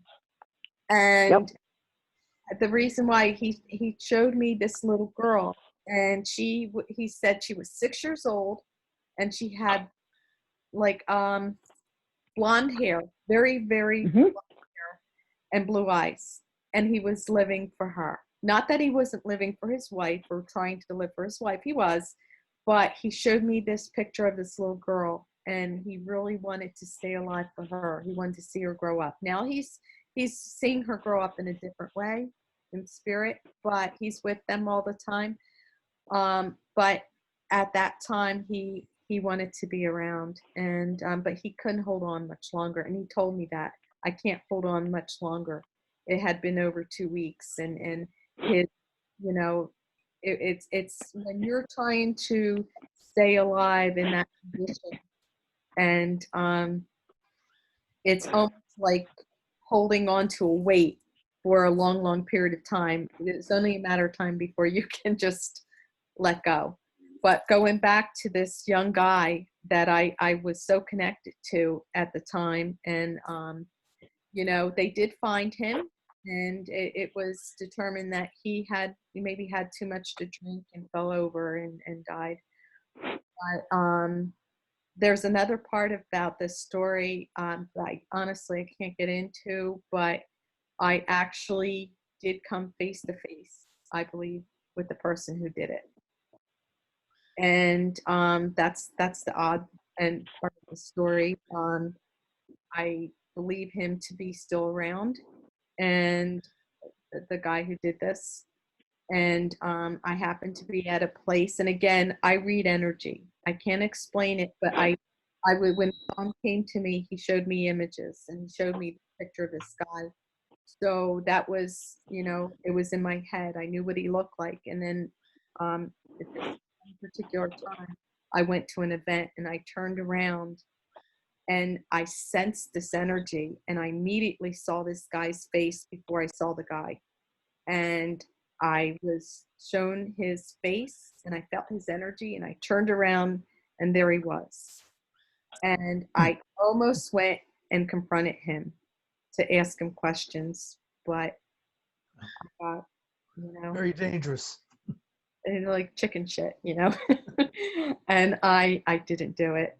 But it's okay, because intuitively his time is coming. I sense. Let me jump back here. We're going to do a whiplash. Okay. Back to Bigfoot. Yeah.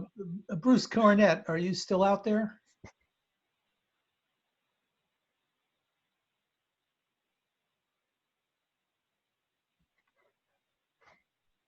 I guess Bruce is muted. Anyway, what I was going to ask. Hi. Hi, Bruce. I'm here. Yeah, I have quite a Bigfoot question for you. And it's maybe kind of an expansion on something that you sent me the other day about up there. I lived up in New Paltz, up there by the mountain house. Right. And there was something in some of the things that you sent were about Bigfoot sightings in that area. And of course, New York, I believe, according to one of the statistics, was like number 5 in the nation for Bigfoot sightings. Can you expand on that a little bit for us? These are only reports that I've heard of people who have said that Bigfoot has been seen in those areas. I've never had a personal sighting, and but generally speaking, I've seen maps showing distribution around the country, and every state, almost every part of every state, has had sightings where there are people present to witness it. Right. So, and the one thing I did text was that they've analyzed hair and tissue samples collected from Bigfoot in both Canada and and the Northwest, and they have identified them as Bigfoot.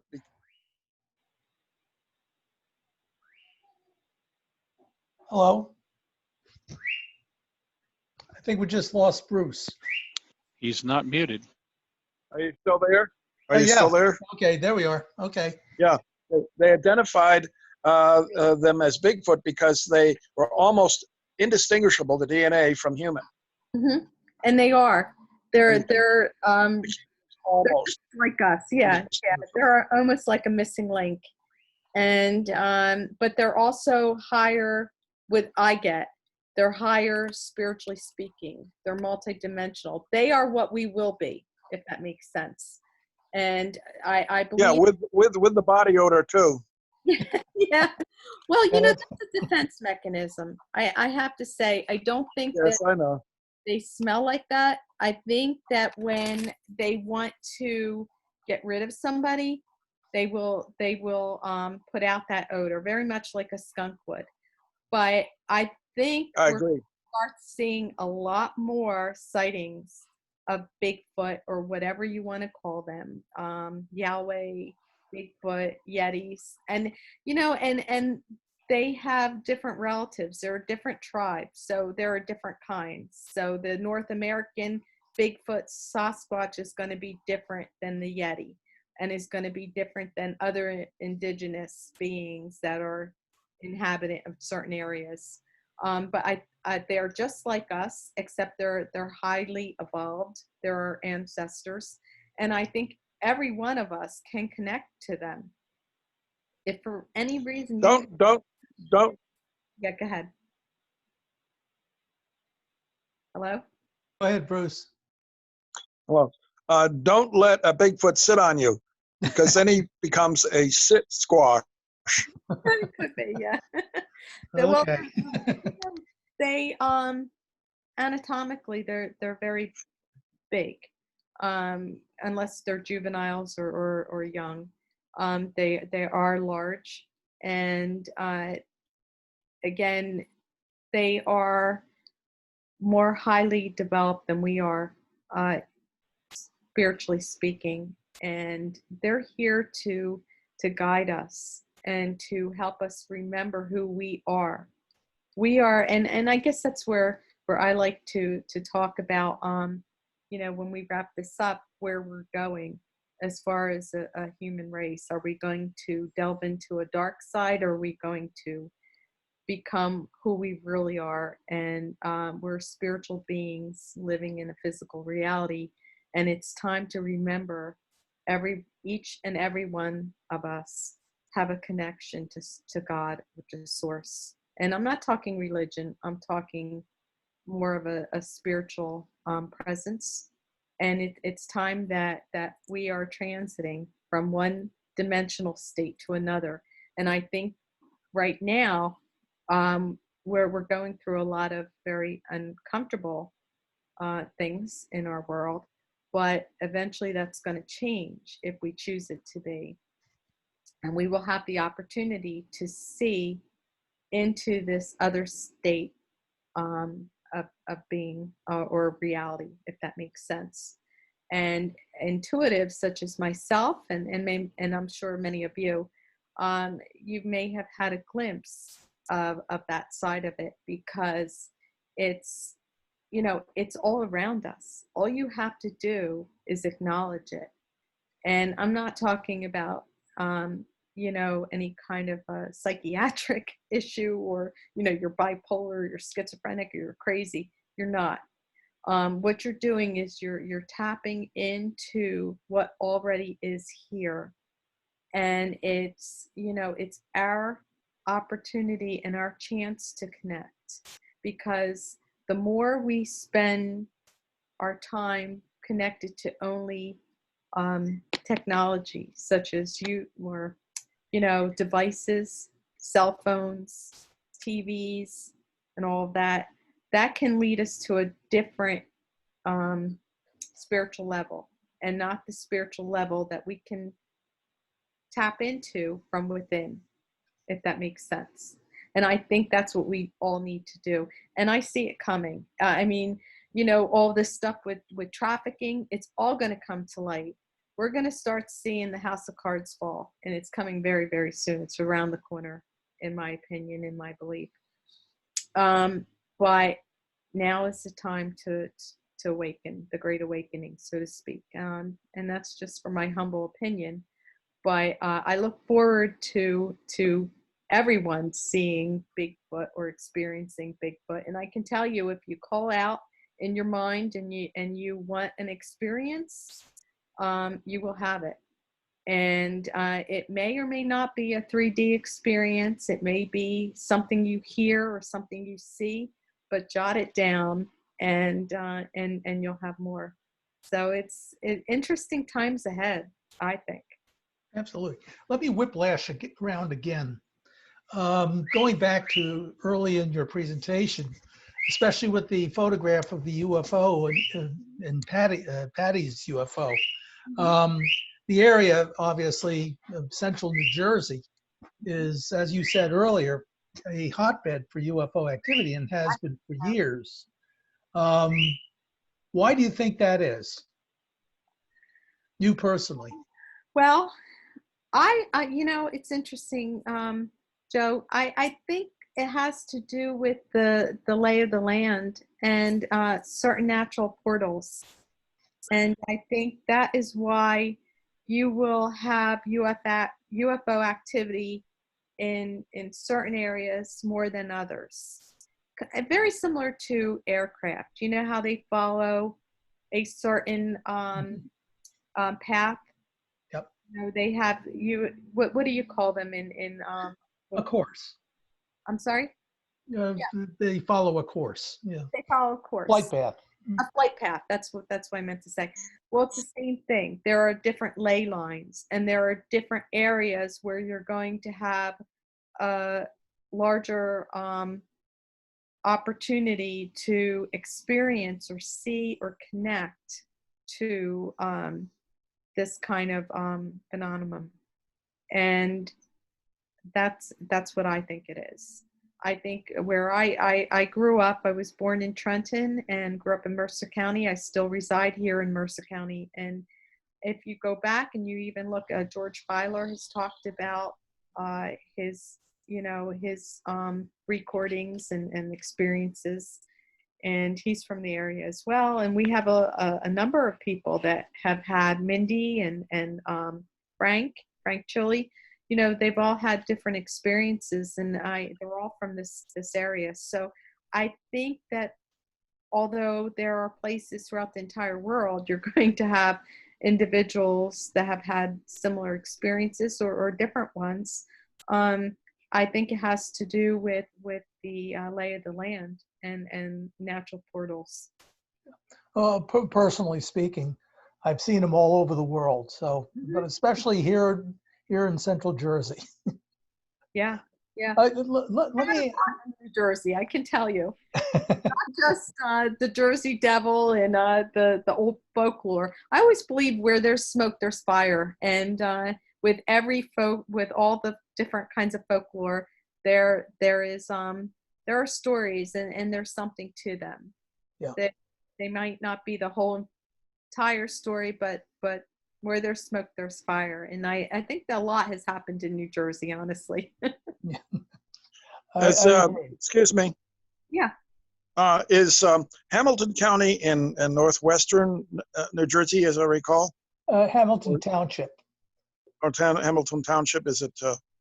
Where is it? Is it northern New Jersey? I think so. No, central.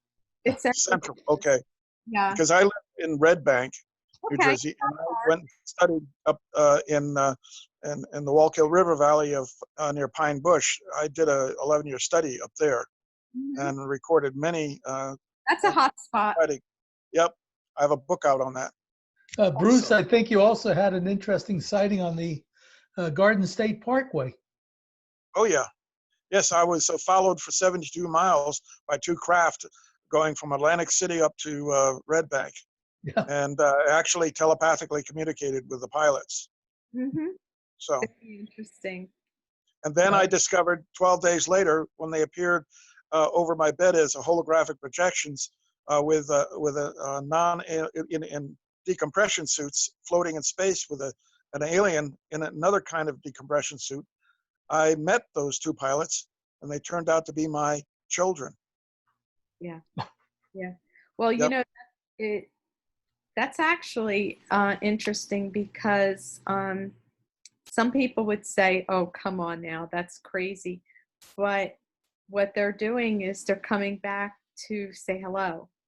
And, you know, it's going to, there's going to be disclosure. And once people are aware that we're not alone and we've never been alone, they're going to be able to see that they're going to be able to go back to experiences they've had personally and realize that, hey, there was something here, that, you know, it's not just coincidence or, you know, or something like that. They're going to see that they actually have had experience such as yourself, where you have hybrid children that have come back to pretty much tell you, hey, we're here and we're real, and we're going to have contact with you in the future, which they will. It's not the first time, by the way. Well, I hope so, because I stopped having contact with them in 1996. No, you're going to have contact with them again. It's hard to explain, but their time is different than our time. And I believe that what might appear to be a few days to them is many more years for us. And but you will see them again. Thank you for saying that. Mm-hmm. That gives me some hope. Oh no, you will. You will. Before you move on, you will. Okay, Bambi, you had a I keep follow-up on having question? that sense that. Sorry, Bruce. No, I was just curious. Oh yeah, another statement. I also discovered back. Oh, you faded out. Back in '94, I discovered that they, and Honora and Kyle have an identical twin. Or Honora has an identical twin that was born to her surrogate mother, and she lived out her life on Earth. And I've actually spoken to her by phone, but she doesn't want to believe that the parents who raised her are not her birth parents. That's the problem. Yeah. Okay. Go ahead. Yeah, it's kind of hard it's a hard pill to swallow. But eventually over time, I think that'll change. Okay. Thank you. Oh, go ahead. Sorry, Bruce. No, I just wanted to thank Cynthia for this wonderful interview and all of this information. Oh, it's been a pleasure. I very much enjoyed it. It's the first time for me, honestly. I mean, I've spoken before, but first time this kind of venue. So, thank you all. It's been Okay. interesting.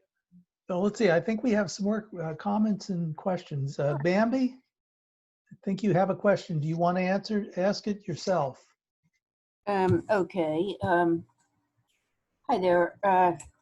Yeah, it was just that give us 3 pointers as to how we can get closer to acquiring some of your spiritual gifts.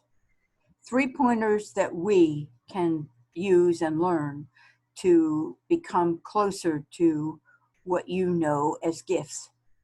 Okay.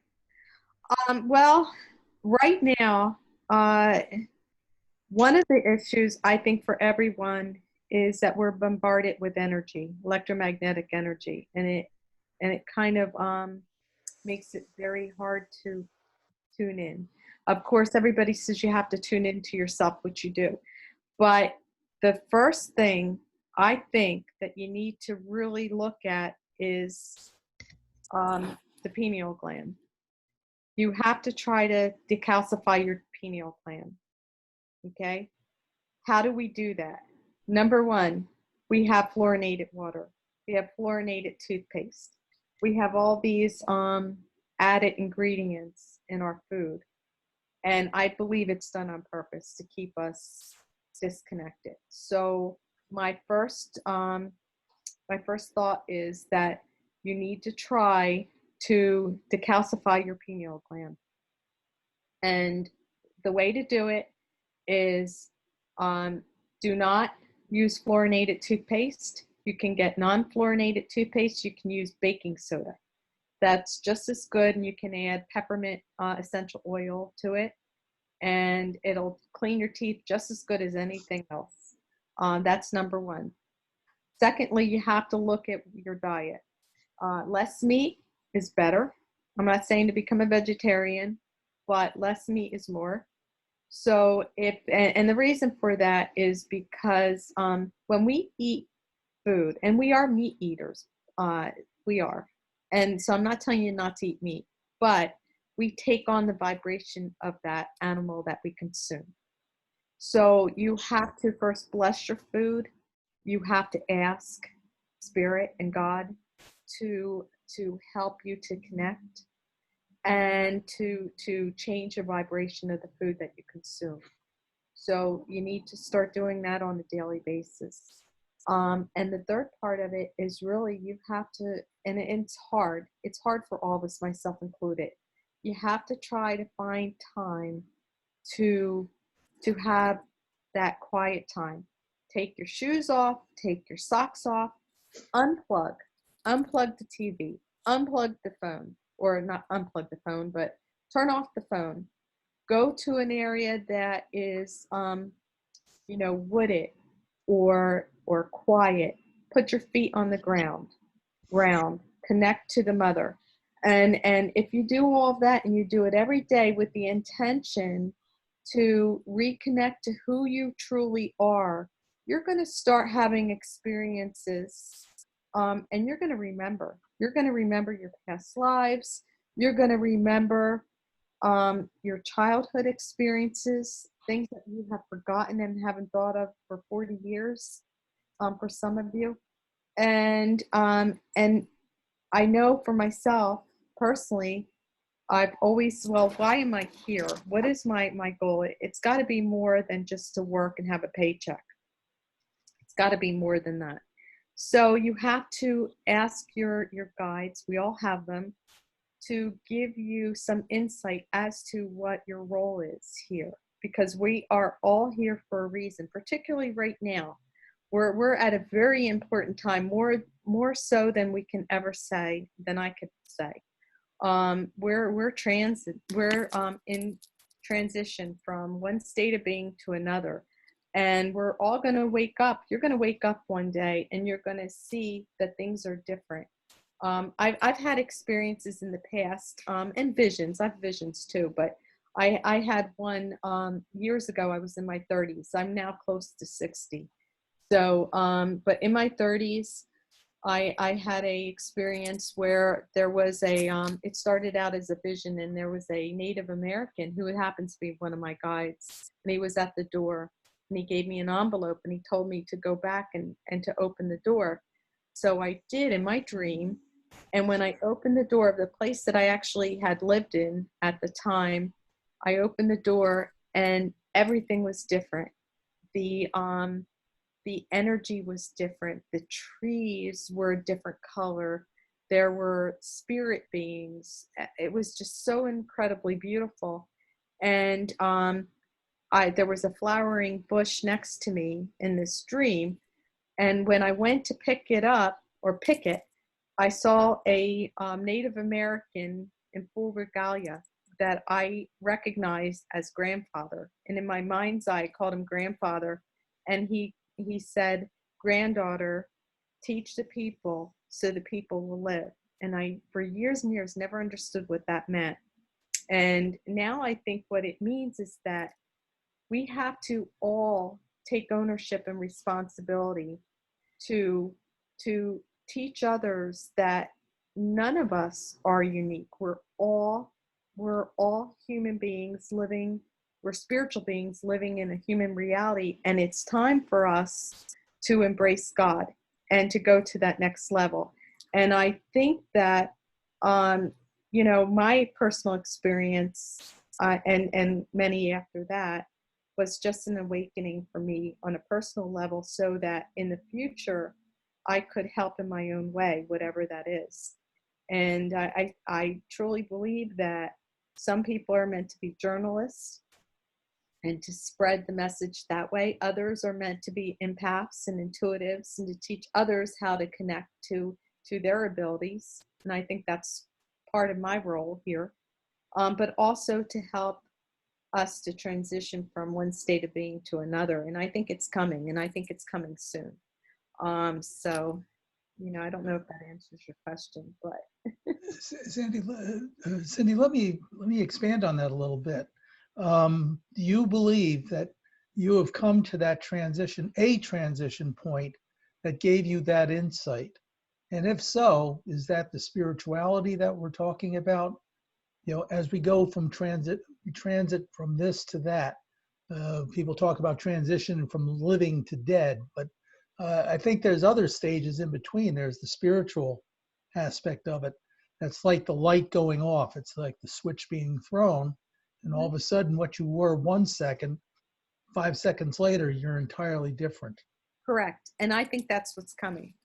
And some people are going to have a hard time adapting to that because we're so caught up in a 3D reality, so caught up in our normal day-to-day existence. So the thought of waking up where everything feels and looks different and you have a lighter body, meaning you're still in your body, but it's a lighter body, but you haven't died.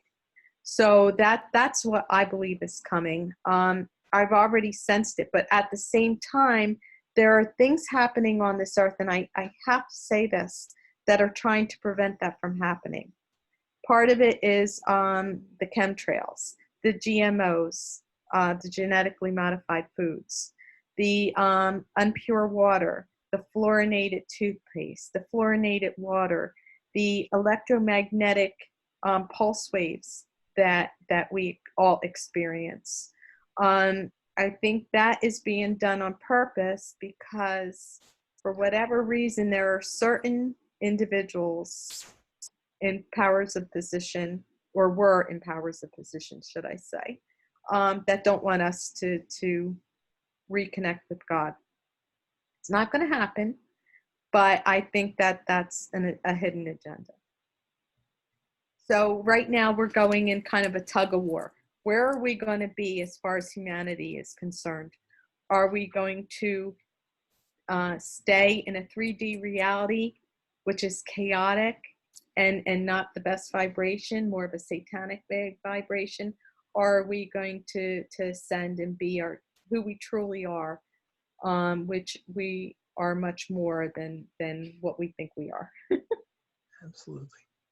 Let me ask the folks out there, are there any insights that you might have that you'd like to share with us based upon what Cindy has been talking about in great depth today? Love to hear from you. Stan, Joe, Kathy, Beth, raise your hands. We'd be more than happy to hear your thoughts. Okay, Kathy's got her hand up. Okay, Bruce, want to unmute Kathy?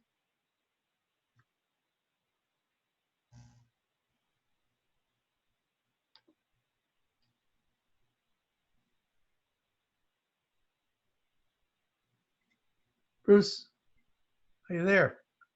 Oh, okay. There you go. Hi, I'm Kathy for those on the phone. Yeah, she kept remuting. Hi. I can relate to what you're saying, Cynthia. I don't think my gifts are quite as expanded or deep as yours, but I can definitely relate to it and knowing other people whose gifts are a little deeper. But yeah, I pretty much am, I'm in the same book. I'm probably close to the same page as to what you're speaking. I know a woman from a few years ago, and we were in a certain spiritual group, and she said one day she was sitting having tea or something, and all of a sudden these two little boys popped in her head, and she says, this is kind of strange, and they were trying to figure out how to get out of a shed. They had locked themselves into a shed. So she was running this in her mind. Well, maybe you could try this, or maybe you could try that. You know, half of her thought she was crazy, and the other half she just kept going. She read in the paper a day or two later that there were these two little boys that locked themselves in the shed and did manage to get out. Yeah, exactly. So what she did was she connected to them on a certain level. They see, it happens all the time. They reached out to her, and she was able to, for whatever reason, connect to them. And she probably did help them. She might not recognize that, but she did. She helped them in a spiritual way, because our thinking self is different than our higher self. And sometimes our higher self is what and who we are, the part of us that is connected to God, that will hear, see, and feel the messages from others. And we will help them if we can. So that's what she did that day. And I think it happens all the time. And unfortunately, we just kind of poo-poo it, or many of us do. Well, we kind of blow it off. Yeah, exactly. You know, rather than follow the trail, we're like, yeah, whatever, and just keep going, rather than stopping and saying, oh, why is this?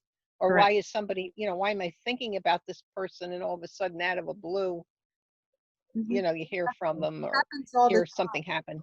But see, I think the message is in that, and thank you for bringing it up, Kathy, because I think part of what we need to do is be more aware and alert of those signals. See, if we can start doing that, each and every one of us individually, what we are doing is we're tapping into source. We're tapping into God, and we're tapping into our higher selves. And in doing that, you are making, and that person is making it's like, you know, it's just making things open up a little bit more at a time. And eventually, you know, like popcorn popping, eventually we're just going to it's the 100th monkey syndrome. We're going to get there. We're just, one day we're going to be where we need to be, and then everybody will be awakened. You will remember who you are, which is what we really need to do to turn things in the right direction, because we're, in my personal opinion, we're in a battle right now, a spiritual battle between good and evil. And I always felt and still say that God wins at the end. But I think that all of us really need to do our part. And we all have a part here. We all have our own personal mission. And it's time now to tap into that. Thank you. Thank you. I think there's an interesting effect here. I think people feed off of one another, and I think that a lot of the things that were discussed today, we may not spend a lot of time thinking about during the week or during the month or whatever. And this gives us a chance to bring a new focus to our perspective. I think, just to digress a little bit, on a monthly basis, I'm going to get back to the library, quote unquote, group. But I like this format, even though technology can become the be all to end all. I find that this is kind of a lively group, and I think that we're getting some real positive feedback and insights. How do you all feel? Should we continue this type of format? Not that I would throw out the face-to-face, I like that too. But until COVID is, you know, a little bit by the boards, would you all like to continue this? I see a thumbs up from Stan. Thank you, Stan. I see thumbs up, thumbs up. Okay, thanks. All right. Okay, Cindy, Wendy, everybody. Going on, again, this could be freewheeling today, and I think that follow threads. Like we start at one place, but that thread can kind of meander a little bit and take us to where we might really like to be taking away after we finish up in about 15 minutes. I think we'll have a lot to think about, and perhaps at the next meeting, bring the energy back and expand it out a bit. Maybe we'll get even more people. This was a first today. I had my trepidation as to whether it would be an easy effort, but thanks to Bruce and Cindy and you all for showing up, I feel very good about this, and I think we have a lot going on here. So any other feedback you might have or any other questions, now is a good time, or comments. If you want to take this into let the stream of consciousness, like a James Joyce novel, let it flow. Let's see where it goes. Anybody? Bruce, I know you got some ideas. No, Bruce Pearson. Oh, you don't have enough time tonight for me to go through. Come on, Bruce, you're not going to get off that easy. I think that's some excellent points for me, and certainly some observations. And your presentation, if nothing more than should open people's minds to the fact that there is so much out there that and certainly now, the not so mundane world we live in and deal with in this reality pales by comparison to what the potential we have as human beings, and what a sad, sick, twisted waste we leave ourselves when we fight and do what we're doing right now. COVID is enough to deal with, but the economy and the civil unrest and stuff just, I think, only serves to highlight how wonderful and how promising what we have in whatever you want to call us as human beings or beyond,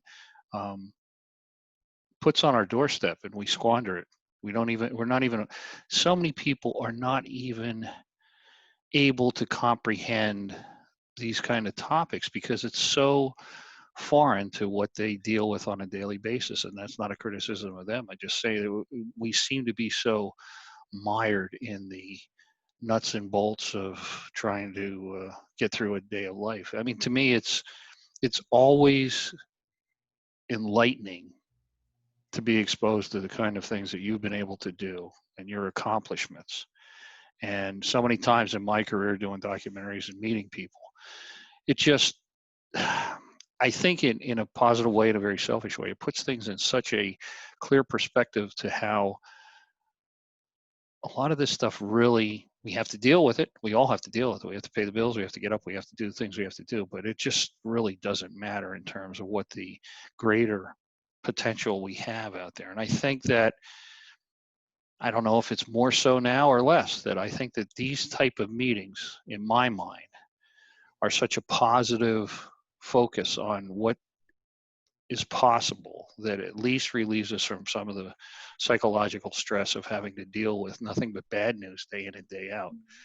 I've never seen anything like this in my 63 years. And I, frankly, Joe and I, you and I have had this conversation many times, and certainly we did before the meeting, that it's hard for me to conceive what this world's going to be like coming out of the end of this thing, and on so many levels. And I just hope that we haven't really ruined the prospects for our children and grandchildren by our misdeeds and our ineptitude. So I would hope that we continue these on, because I think that anytime you touch a person's soul or invigorate them or raise their consciousness or improve their mental state to where they're willing to go on and try to be a better person or better part of society, I think that that's nothing but good. So to me, it's wonderful. That's why, the older I get, the more I like to listen and not talk. And that's a hard lesson for me to learn being in talk radio, but it's just wonderful. And I appreciate all the work that you do, Joe, and certainly thank you, Cindy, for your work and the other folks that have helped out on this. And to me, this is something that when I started in broadcasting back in the mid 70s, that's how old I am, was inconceivable. So yes, please keep it going. And whether it's on this forum or face to face, I think they both have their place. And I think that maybe there's a place for both of them going forward. But if we don't take away from this how wonderful and possible the possibilities of what we're able to do as beings, then I feel sad for people, because to me it's so uplifting to hear these things. Not because of the tragedies with the gentleman who was the firefighter, but because of how we can reach beyond our everyday toils and tribulations and rise above that. And to me that's remarkable. Enough said. Someone else needs to speak. Thank you very much, Bruce. Very eloquently put. This is Corrine Villano, Cindy's colleague. Oh, hi. I have to agree with Bruce 100%. And I have to say, I don't know very many people who are empaths. Cindy really is the only one, other than, I think my next door neighbor might be one, but I've never really talked to her about it. But these kinds of discussions, it's uplifting. It gives me hope for the future, And every time, Cindy's going to laugh when I say this, but every time I talk to Cindy at work, which isn't as often as it used to be, just because of COVID, every time I talk to her, I feel hopeful. I feel uplifted about where we're going as spiritual beings in this human existence. Yeah. We're definitely on a journey, and I mean, we can take it one way or we can take it the other. And I think that we have to start giving ourselves credit for our abilities, regardless of what they are, because if we do that, we're going to make change that we want to see, and it's not going to be what we're living in right now. I can tell you that. And everyone will be able to connect to each other. Eventually, we'll all be able to communicate telepathically. You'll all be able to connect to your, to foots if you want, big foots,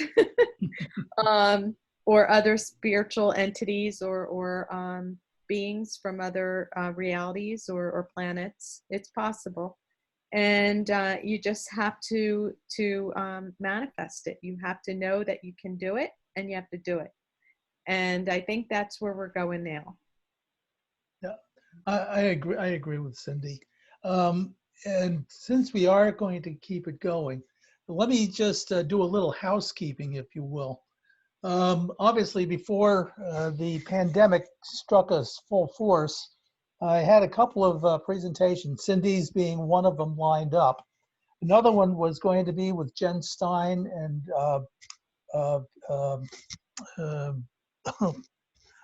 who else? Peter Robbins, that's right. Jen and Peter were going to be talking about a subject that Bruce has a very, very strong connection to. And Bruce, would you like to just mention that? Yeah, sure. My father served in the Navy in World War II and ended up on a PT boat in the South Pacific in the Philippines.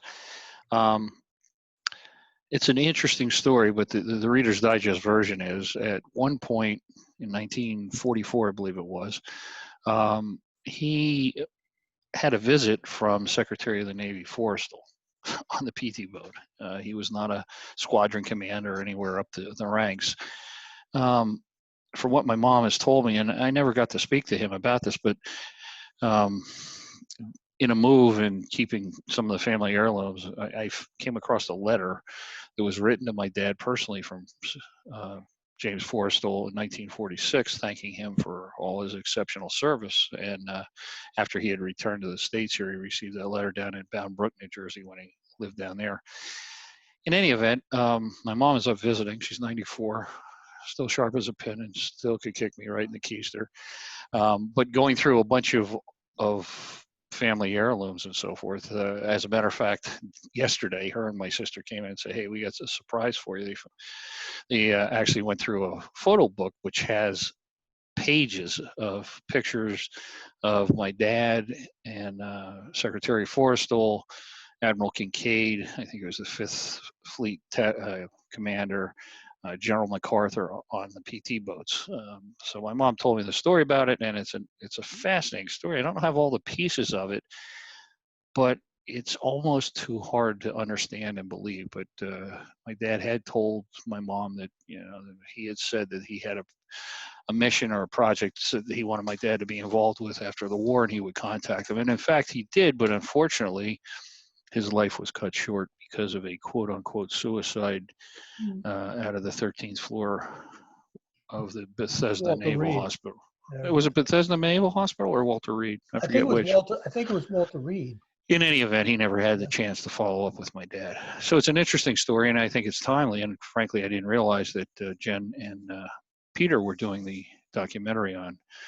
You know, for those of you that follow this type of stuff, and I have since 1976, you know, he was theoretically named in the Majestic 12. He was a whistleblower and wanted to be disclosure oriented in the government. And so basically, I know for a fact in reading other traditional histories that he was looked at as kind of a loose cannon in the hierarchy after World War II and during World War II, but he was a very intelligent man, you know, a Princeton graduate and so on and so forth.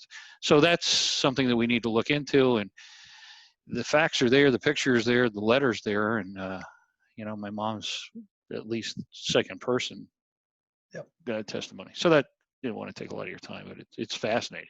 It's just one of those synchronicities where kind of came up and hit me in the face. So. And that's exactly, again, Jen and Peter were going to present, I think, in April. So I'm going to have to reach out to both of them and reschedule them for this format. I think the format will work well, and I think that there's an interesting story there. Also, in addition to Bruce, I'd like to have Frank Chili back again. Of course, George Filer. All the folks have presented at the library function. I think I'd like to get them onto this type of format and see if we can broaden the reach a little bit more. Again, from a housekeeping standpoint, we did record this Zoom session. It will be uploaded, whether it'll be to Facebook or YouTube or whatever the format. I will send out information. Everybody will have access to this, and hopefully it'll be archived for future reference. So that's kind of all that I have right now, other than to say thank you to Cindy for her wonderful presentation and keeping us engaged. Bruce for his wonderful support on helping me get through this. Otherwise, I probably would have crashed and burned if I had to do it on my own. Don't believe that. Well, and all the rest of you for spending your Saturday afternoon with us. It was a pleasure seeing you all again. I look forward to seeing you next month or at the next get-togethers. Joe, my best to everybody that wasn't able to make it here today, and I'll see you in about a month. I will be sending out all the information, including the notices. I want to thank you. Oh, thank you. Okay, everyone, I think that's all that I have. I'm going to end the show with a wave. Thank you all. Be safe. Bye-bye now, Thank you. everyone.